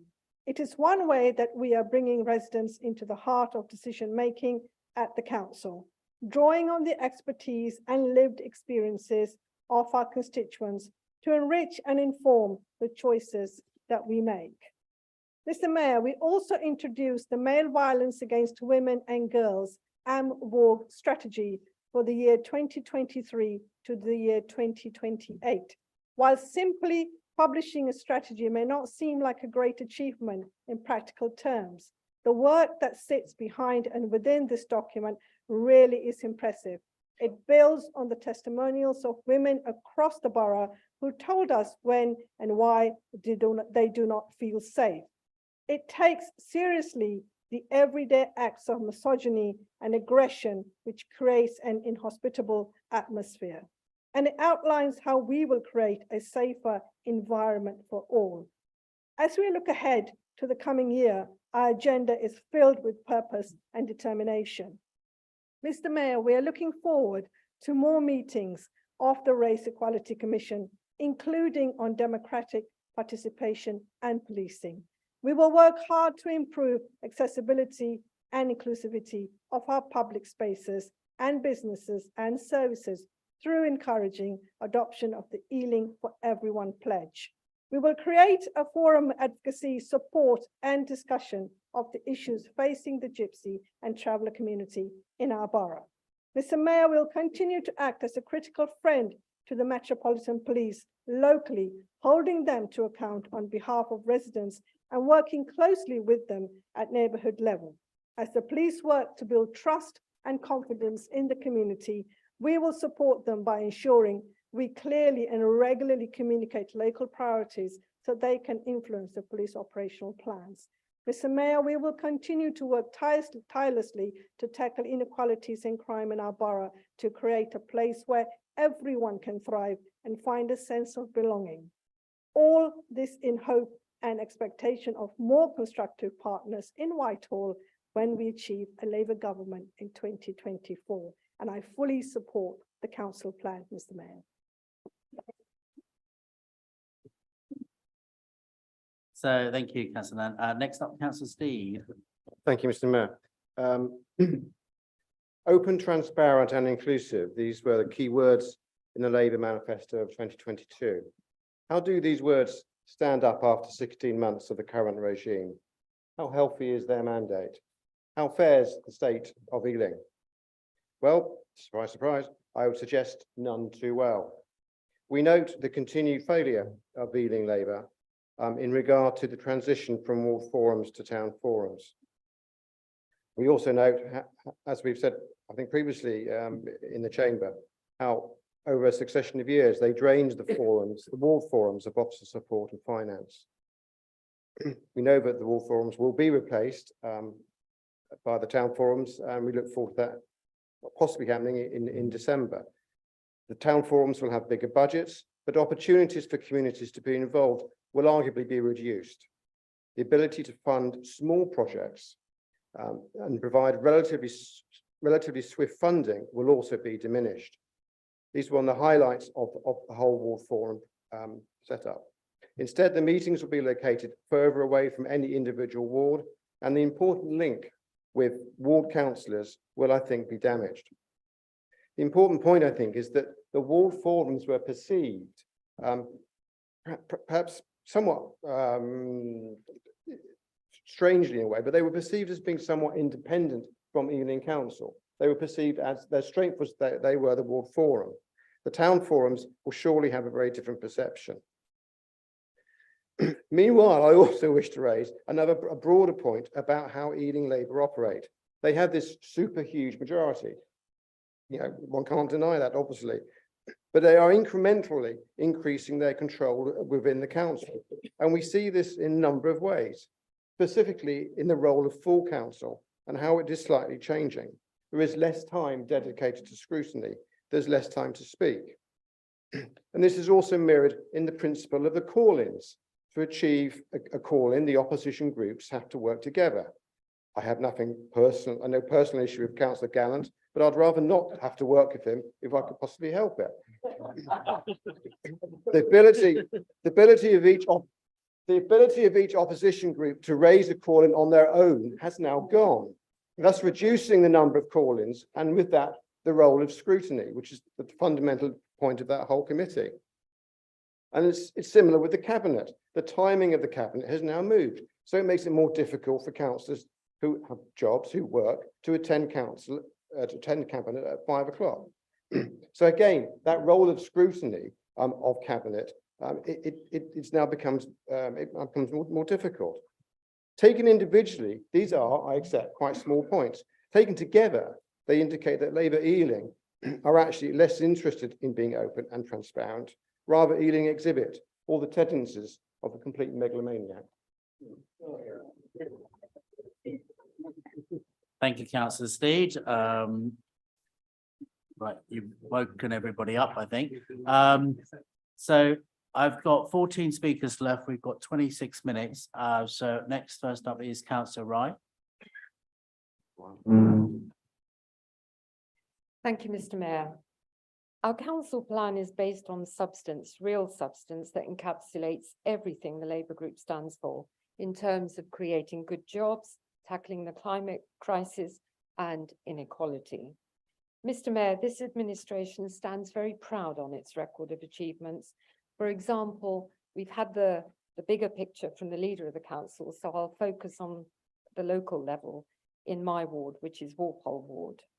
Our Labour values there have touched the lives of so many residents already. But first, I must applaud the work that's being carried out in Walpole Ward's Dean Gardens to reduce the risk of flooding. I'm proud to say it's the first project of its kind in London. In Walpole Ward, we have now completed 2 of 3 phases of the former Sherwood Close estate redevelopment. This now provides 116 new rented and shared ownership homes in the heart of West Ealing. We've introduced the country's first safe zone around the Mari Stopes Clinic in Mattock Lane, and in doing so, we ended years of harassment outside the clinic. And I applaud all those women and the men that fought for this, in particular Sister Supporter. We've also worked hard at keeping our croquet club which recently hosted the World Croquet Championships, only adding to Ealing's international reputation. And with our residents, together with Councillor Shaw and former Councillor Conlon, we fought to save the Northfields allotment site so that people could continue to enjoy the benefits of outdoor activity leading to improved well-being. And only last Friday, as we heard, parkour was opened in Lammas Park following consultations with people in our ward, now adding to the health and leisure activities our residents can enjoy. All this makes Lammas Park attractive, not just for toddlers using the playground, but for people of all ages, bringing with it a real sense of community across the age spectrum. However, Mr. Mayor, the dynamic inertia over social care reforms by successive Tory governments continues to trouble me. Well, Mr. Mayor, where do I actually start on this? That is in itself an extended novel with endless publication dates that never seem to see the light of day. In fact, I dread to think how many pages we would need for credits in such a publication if it ever saw the light of day. But back to reforms. Any reforms, or should I say directives, that do emerge tend to be piecemeal, ill thought through and rushed. It's apparent from this debacle that successive Tory governments, and again, let's not forget the Lib Dems role in all of this, none of them, despite endless promises, have ever got close to fixing social care. Why? It's simple. I believe they don't care. And against such a dire backdrop of financial cuts by successive Tory governments, we've delivered by being innovative. We've led the way in helping other councils to do the same, following our work in social care.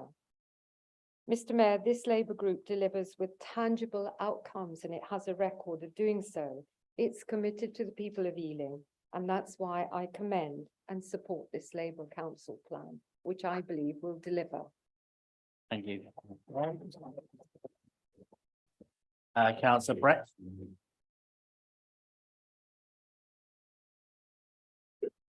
Thank you, Mr. Mayor. And may I join my colleagues in thanking the hard work of council officers who have been essential in putting together this year's council plan. I'd also like to thank councillors Anderson and Tighe for their speeches in support of good growth and good jobs. I spoke previously at full council about the successes in helping those with the toughest barriers to employment back into the workplace. Last month, Councillor Mason and I were lucky enough to spend time with a few of our residents who have been part of our adult learning courses. Meeting residents like Narwhal, who after attending one of our courses to improve her English and math skills, now works as a teaching assistant in a local school and has plans to start her own business. Or our very own award-winning apprentice, Marcus Shelby, who picked up the highly commended award for best contribution by a new apprentice. They prove better than anyone that there is no set pathway into the workplace, whether that be through pre-employment training or through apprenticeships. Hearing stories like theirs is truly inspiring and shows it doesn't matter where you start or what background you're from, there's always support and opportunity in Ealing. Mr. Mayor, I've started with some wonderful positives, but I'd also like to remind us of some negatives. Dare I say her name, Liz Truss, and her abysmal budget that took the British economy to new lows not felt since the financial crisis. Struggling families went from choosing between heating and eating to barely being able to afford either. That is why it's more important than ever that we promote and facilitate upskilling and high-paid work for our residents, so that despite this incompetent government, we in Ealing support them into work. That is why our work in encouraging and promoting the living wage is so important. The buy-in from local businesses has been amazing to see so far, with over 60 businesses in the borough now accredited as a living wage employer. The council, alongside local businesses and stakeholder groups, will be convening next week for the inaugural meeting of the Ealing Living Wage Action Group. As well as continuing our mission to ensure our borough becomes a living wage place, so Ealing can become a place where our residents are earning a decent wage, getting the hours they need to make ends meet, and having job security. And of course, our commitment to delivering 10,000 good, well-paid jobs for the borough will continue. Despite the difficult economic conditions we're experiencing, we saw the creation of over 2,000 jobs in the borough. We're going to continue to develop those key relationships with businesses that operate within the borough to ensure that we can secure thousands more over the next year and beyond. In the face of a Tory government that perpetuates low-paid work, job insecurity, and high costs, Labour in Ealing continues to provide good jobs, boost workers' wages, and most importantly, work for the future of Ealing. I fully support the council plan. Thank you, councillor Rapp. Next up, I've got councillor Young. Thank you, Mr. Mayor. I always think that as well as looking at the promises made for the forthcoming year in the council plan, it's worth looking back at last year's plan and reviewing the progress that has been made, if any has. In particular, I want to consider three major projects: Gurnell, Percival House, and the Town Hall. Last year, Gurnell Leisure Centre was lying empty and unused, an expensive asset lying idle, busy doing nothing, costing us a lot of money to keep vacant, some £380,000 a year at the last count. There were no viable plans for bringing it back into use. Since then, we've had a report in February which said that neither the community nor the site on the floodplain of the River Brent could support the sort of development that would be required to fund rebuilding the leisure centre. There have been no proposals as to how to meet that funding gap. That leaves us still without any viable plans to bring it back into use. Apparently, building a Lido, which can only be used in the summer months on either Southall Park, Acton Park, Walpole Park, Lammas Park, Perivale Park, North Aller Fields, or even Eden Common, is more important than reopening Gurnell Leisure Centre. Incidentally, I'm surprised that nobody in Cabinet hasn't questioned these potential sites, as they're all metropolitan open land or common land, and shouldn't be built on at all. Gurnell is an expensive resource, lying empty and unused, but costing a lot of money to keep it unused. The Town Hall is another project that has made no progress since last year. In fact, it's gone backwards, as evidenced by where we are holding this meeting this evening. We now cannot use the Town Hall even for civic use, let alone for community use or business use. I must say I wonder why we didn't adopt a less confrontational approach to the Friends of the Victoria Hall. Negotiations might have resolved the present logjam, which has cost us an estimated £3 million so far. The Town Hall is another expensive resource which is lying empty and unused, but costing us a lot of money to keep it unused. The third area to look at is Percival House. I don't know if anybody's been to Percival House recently, but it is almost empty. Floor after floor with either nobody or only a handful of staff. In fact, I think there are probably more people in this evening than there have been during the day in Percival House in all the 5 floors. After the collapse of the Gotham Tower scheme, which is always financially dubious, I understand that the plan is to let out parts of Percival House as well as to open it up to community use. Well, all offices are underused at present, so there won't be many takers for unused office space, and community use won't generate much income. Even bringing back parts of the council which were moved out, such as the registration of births, deaths and marriages, and even if we brought in all the staff in Carmelita House, as well as introducing outside public bodies, such as the reopening of a local police station, as was proposed a few years ago, will not fill all the empty space in Percival House. Can I ask you to wind up, please, councillor? Percival House costs us an estimated 5 to 7 million a year to run. Depending on how you measure it, you need a radical approach to Percival House, perhaps selling it and looking elsewhere for office accommodation. Thank you. Mr. Mayor, this plan is a failure. Failure to the borough of Ealing, and I want to vote against it. Thank you. All right, next up is councillor Donnelly. Thank you, Mr. Mayor. I just want to touch on a couple of the points that have been made by opposition speakers. Councillor Malcolm began, of course, by setting the bar low. Oh, I beg your pardon. Councillor Malcolm began by accusing us of setting the bar low, apparently because some aspects of a 4-year plan take less than 4 years to deliver. I think everybody will agree this was a bombshell. I'm very pleased that Councillor Malcolm won't himself be operating a 4-year plan in this borough where he can find out for himself. Councillor Hirsch tried to create an analogy between parks and hospitals. I think we all understand the topography of the borough is fixed. What isn't fixed is how land is used, who gets to use it. This administration wants more of our land used by more of our people for more of the things that they need to do that will keep them healthy, that will let them grow up in a good way, which keeps our young people occupied, makes them fit. And we're going to do that. And we're going to do it in an ambitious way, as Councillor Costigan outlined. And to hear Councillor Conti talk about warm words without action in the context of homes, when he is a representative, like it or not, of a government which has spent 13 years making announcement after announcement about planning reform, only to retreat from every single one in the face of opposition from its own people, then frankly, I'm not prepared to listen to such complaints.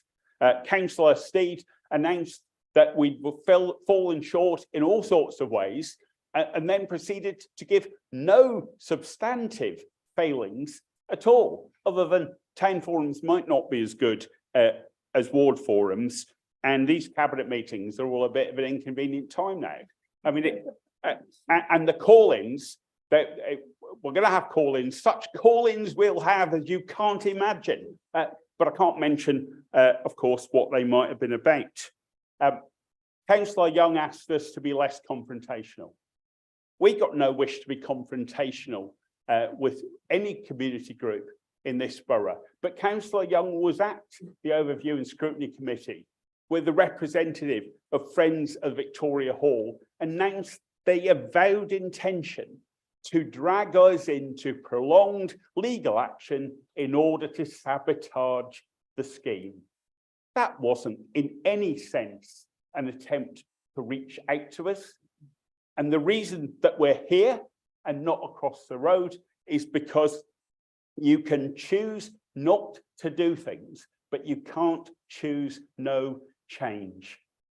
And the town hall has changed as a result of the failure of our inability, from legal reasons, to take action over the past several years. Face those facts and let's move on with an administration which knows what it's doing.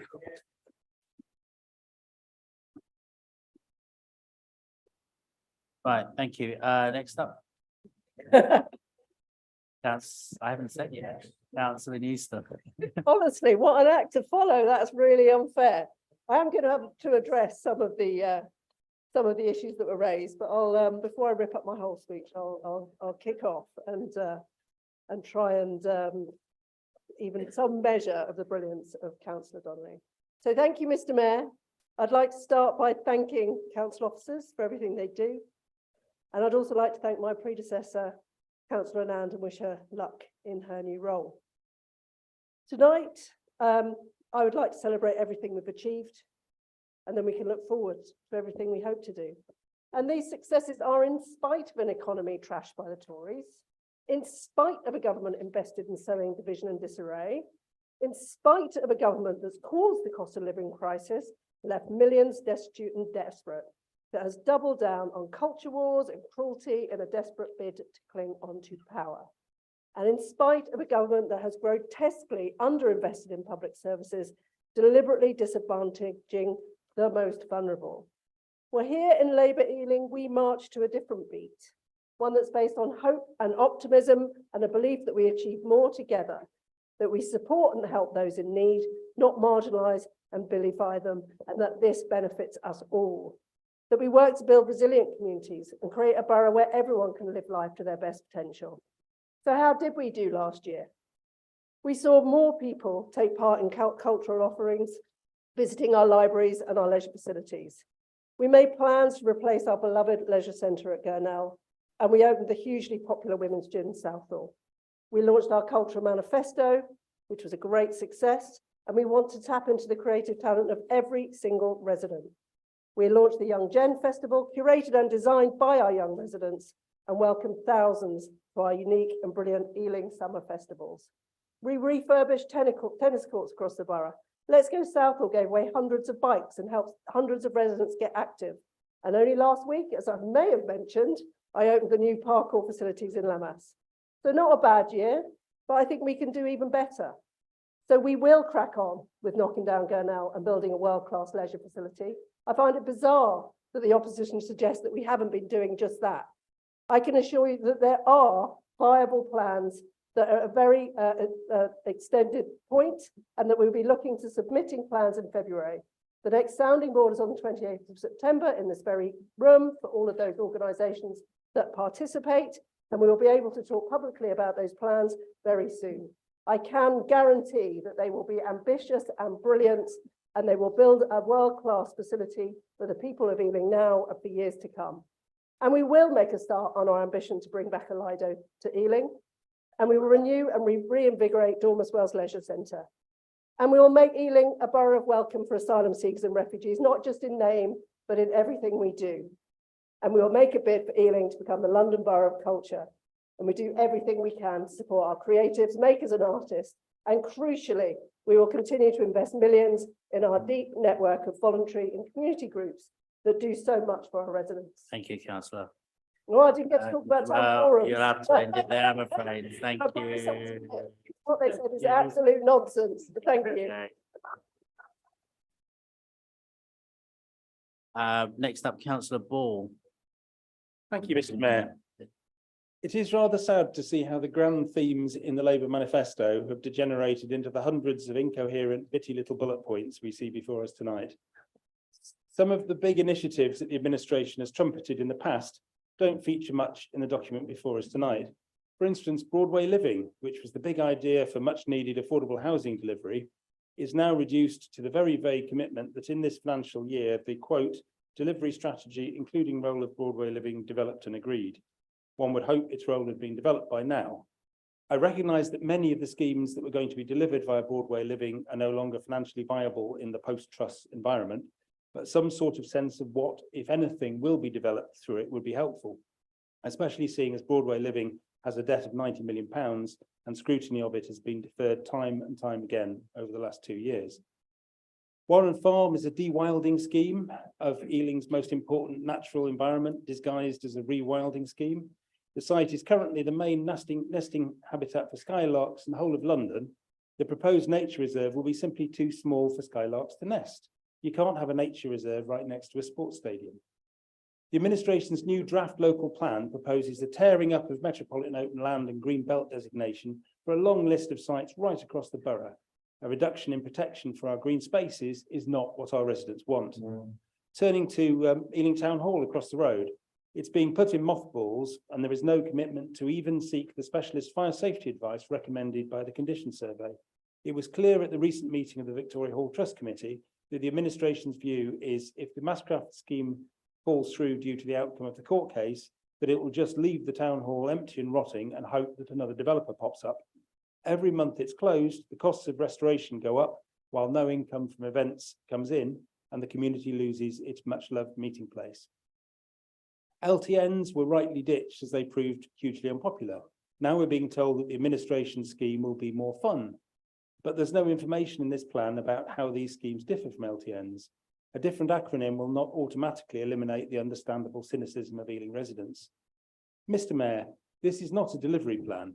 It's an incoherent list of random bullet points containing half thought out measures to kick the can down the road for another 12 months. We in the opposition will be voting against. Thank you, councillor Ball. Okay, are you ready for councillor Mahfouz? Thank you, Mr. Mayor. We've heard this evening from the Tories, the people responsible for the breaking of the British economy, no plan, nothing that they are putting forward as an alternative to our council plan here this evening. And from the Lib Dems, just all over the place. But what did we hear first and foremost from their leader? That this plan is too ambitious. Too ambitious, too damn right, I say. When I am sitting in my surgery and I'm listening to tenants breaking down in front of me in tears as they face evictions, and then I talk to landlords looking to leap out of the private rented sector, one after the other, because of the unsustainable repayment costs, because of the interest rates that this government is put everyone in. too damn right that we are going to be ambitious about sorting out safe and genuinely affordable homes in this borough. What have we seen? We've seen 41% decrease in private rented sector properties across London, 41%, leaving many families facing the alternative of homelessness. And this government's hostile environment and incompetence being extended to those who need financial support with rent costs, meaning that there's been no increase in the local housing allowance, basically what will be paid out in housing benefit for the past few years, alongside these pressures, means that shockingly, only 2% of private rented properties across the capital are actually within housing benefit reach. The Tories have overseen a doubling in families being put into bed and breakfast across the capital. And alongside that, their ambitiousness has meant that 781% increase in the number of families having to stay there for over 6 weeks between April last year to April this year. All of this on top of being a government that oversaw the deregulation of the housing safety that led to the unforgivable tragedy of Grenfell. So yes, Mr. Mayor, I'm not going to be apologetic about being ambitious in our council plan. I'm proud to say that whilst this out of touch government has been piling on misery after misery on our residents, we had one of the best records in London last year when it came to preventing homelessness. The council helped provide 74 new supported places for rough sleepers in our borough, providing some of the most vulnerable residents with not only a route off the streets, but with an opportunity to rebuild their lives. We're going to keep working with our partners to make sure that people who have no recourse to public funds aren't left behind, with the aim of helping at least 30 rough sleepers with no recourse to get back on their feet. And whilst this government creates a hostile environment, we will be proudly welcoming refugees in Ealing and making sure that we support them to resettle and integrate into our fair borough. Our street property purchasing policy has also been a huge success over the past year, with 67 properties acquired, providing safe and secure places for vulnerable individuals and families to stay. And we're also going to invest in securing new, safe and secure temporary accommodation alongside, yes, decommissioning Marsden Court. Thank you, Councillor. So, Mr. Mayor, as this Tory government oversees one of the worst housing crises in living memory, Labour and Ealing are going to be unashamedly ambitious so our residents can have high quality, safe and genuinely affordable housing that they not only need, but truly deserve. Thank you. Councillor Giselle, your last speaker before I pose the question about guillotine, which I know the answer to, but I need to pose it. Go on.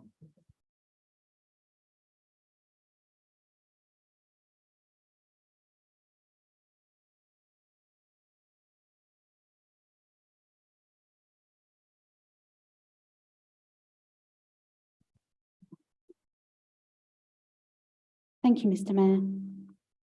The town of Southall has long been known right across London for adapting to and embracing change. Most recently, it's attracting a lot of investment and new developments, driven by its convenient location to important transport links, such as the Elizabeth Line and Heathrow Airport.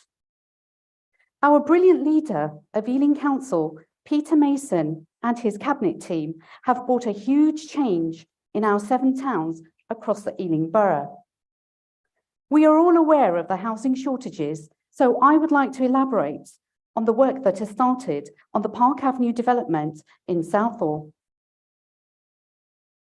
This important development will provide over 230 genuinely affordable homes for present and future residents of Ealing, including those on Millap Road in Southall.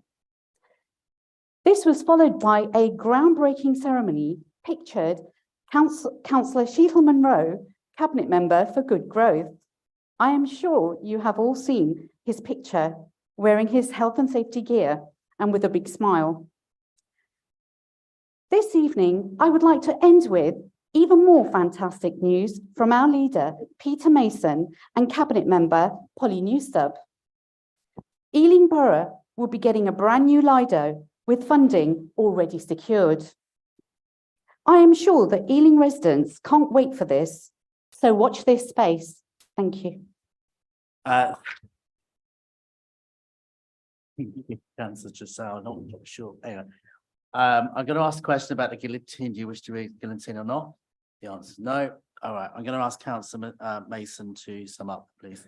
Thank you, Mr. Mayor, and as is usual, I want to extend my thanks to particularly to my cabinet members and also to Labour Group members who've so articulately conveyed the ambition with which we propose this year's council plan, and as Councillor Donnelly rightly identifies, the second council plan of a 4-year term, which I think Councillor Malcolm seems to have forgotten. Now, to Councillor Steed, I'll say, you know, it's a really simple equation, which actually I think probably it's worth dwelling on. Given that actually the vast majority of both of your groups now have spoken in this debate, probably proportionally more than certainly the Labour group. If you wish to have more time to speak, Councillor Steed, in this chamber, then you must win more votes and you must win more seats. Because for the last 4 elections, people have put their trust in Labour. And I therefore would suggest to you that the characterisation that somehow Labour has failed, that we haven't lived up to the ambition that we set ourselves, well, the people of Ealing disagree with you. And if you feel that you don't wish to work with Councillor Gallant, I think you perhaps need to talk to some of the members of your group, because it seems to me from how they've advanced their speeches today in opposing change and in opposing the ability of more people in this borough to access our green spaces, the ability of more people in this borough to have decent living incomes, the ability of more people in this borough to have genuinely affordable homes, that perhaps you are in a group of closet Tories rather than the Liberal Democrats. Because as Councillor Gallant has so clearly demonstrated, a chap who perhaps needs to venture a little bit further towards Southall or Northolt, he will know that the good people of those towns, clever as they are very clear that Southall people don't live in Northolt, Northolt people don't live in Southall, and they certainly don't live in Chiswick, which is what he appeared to suggest that they think.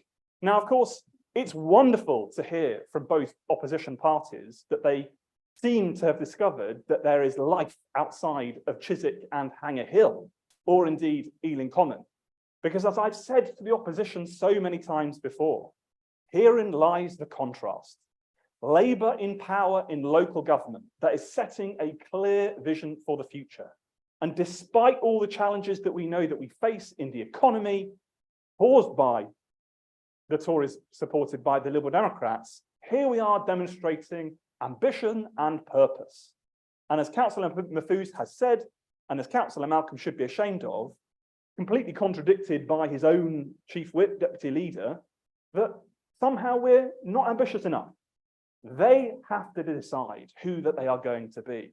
Are they going to be agitators at the wing of this council chamber, forever not advancing any idea about the Ealing that they wish to see, never advancing anything other than two-sided critiques, one in which they blame us for the actions of their own party members standing in elections on the one hand and sabotaging our ability to take forward plans on the other.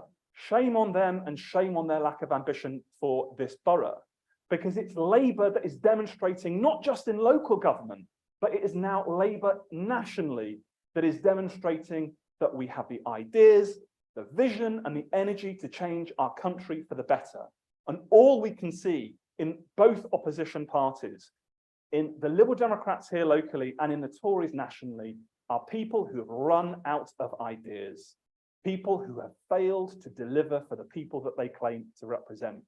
And if there is no greater evidence that they are totally ashamed and embarrassed of their track record here in Ealing, it's the fact that Councillor Stafford was late to his seat, unable to participate in this debate. Why? Because he's leaving us for Fareham. Councillor Conti is off to Windsor, and Councillor Gallant is trying to find a seat over in Horsham. Now, I know, Councillor Conti, you weren't successful in that selection. And I know, Councillor Stafford, the odds are you will be a member of Parliament. And we look forward to welcoming Alex back to his seat sometime soon. But be in no doubt, this Labour administration is ambitious for our borough. We will tackle the climate emergency. We will fight inequality anytime we see it. and we will build genuinely safe, affordable homes and deliver decent living incomes for people right across the 7 towns of this borough. It is what they deserve. That is our ambition, and we will not relent until we have achieved it. Thank you. Mr. Mayor, Mr. Mayor, point of personal information. I just want to clarify that I was late because I was taking my daughter to her first Holy Communion class. And as a religious man himself, I'm sure he wouldn't criticize me for that. Thank you. Okay, thank you. We're really right at the end here. Right, councillors, the item's now been moved and seconded, and I will therefore now go to the vote. This could be a knife edge, right? Okay, all those in favour? Okay, all those against? Right, are there any abstentions? No, therefore that is therefore carried. One more item, two more, sorry. Right, Treasury Management Outturn 2022-23. I call on Councillor Donnelly to move the Treasury Management Outturn. I so move, Mr. Mayor. Is the are the recommendations seconded? Seconded, Mr. Mayor. Okay, are the recommendations noted? Great, okay, good news is the final thing, no urgent key decisions exempted from calling on this agenda today. There are no appointments to committees and other bodies. So the meeting is closed, but I just want to say something once the meeting is closed as well.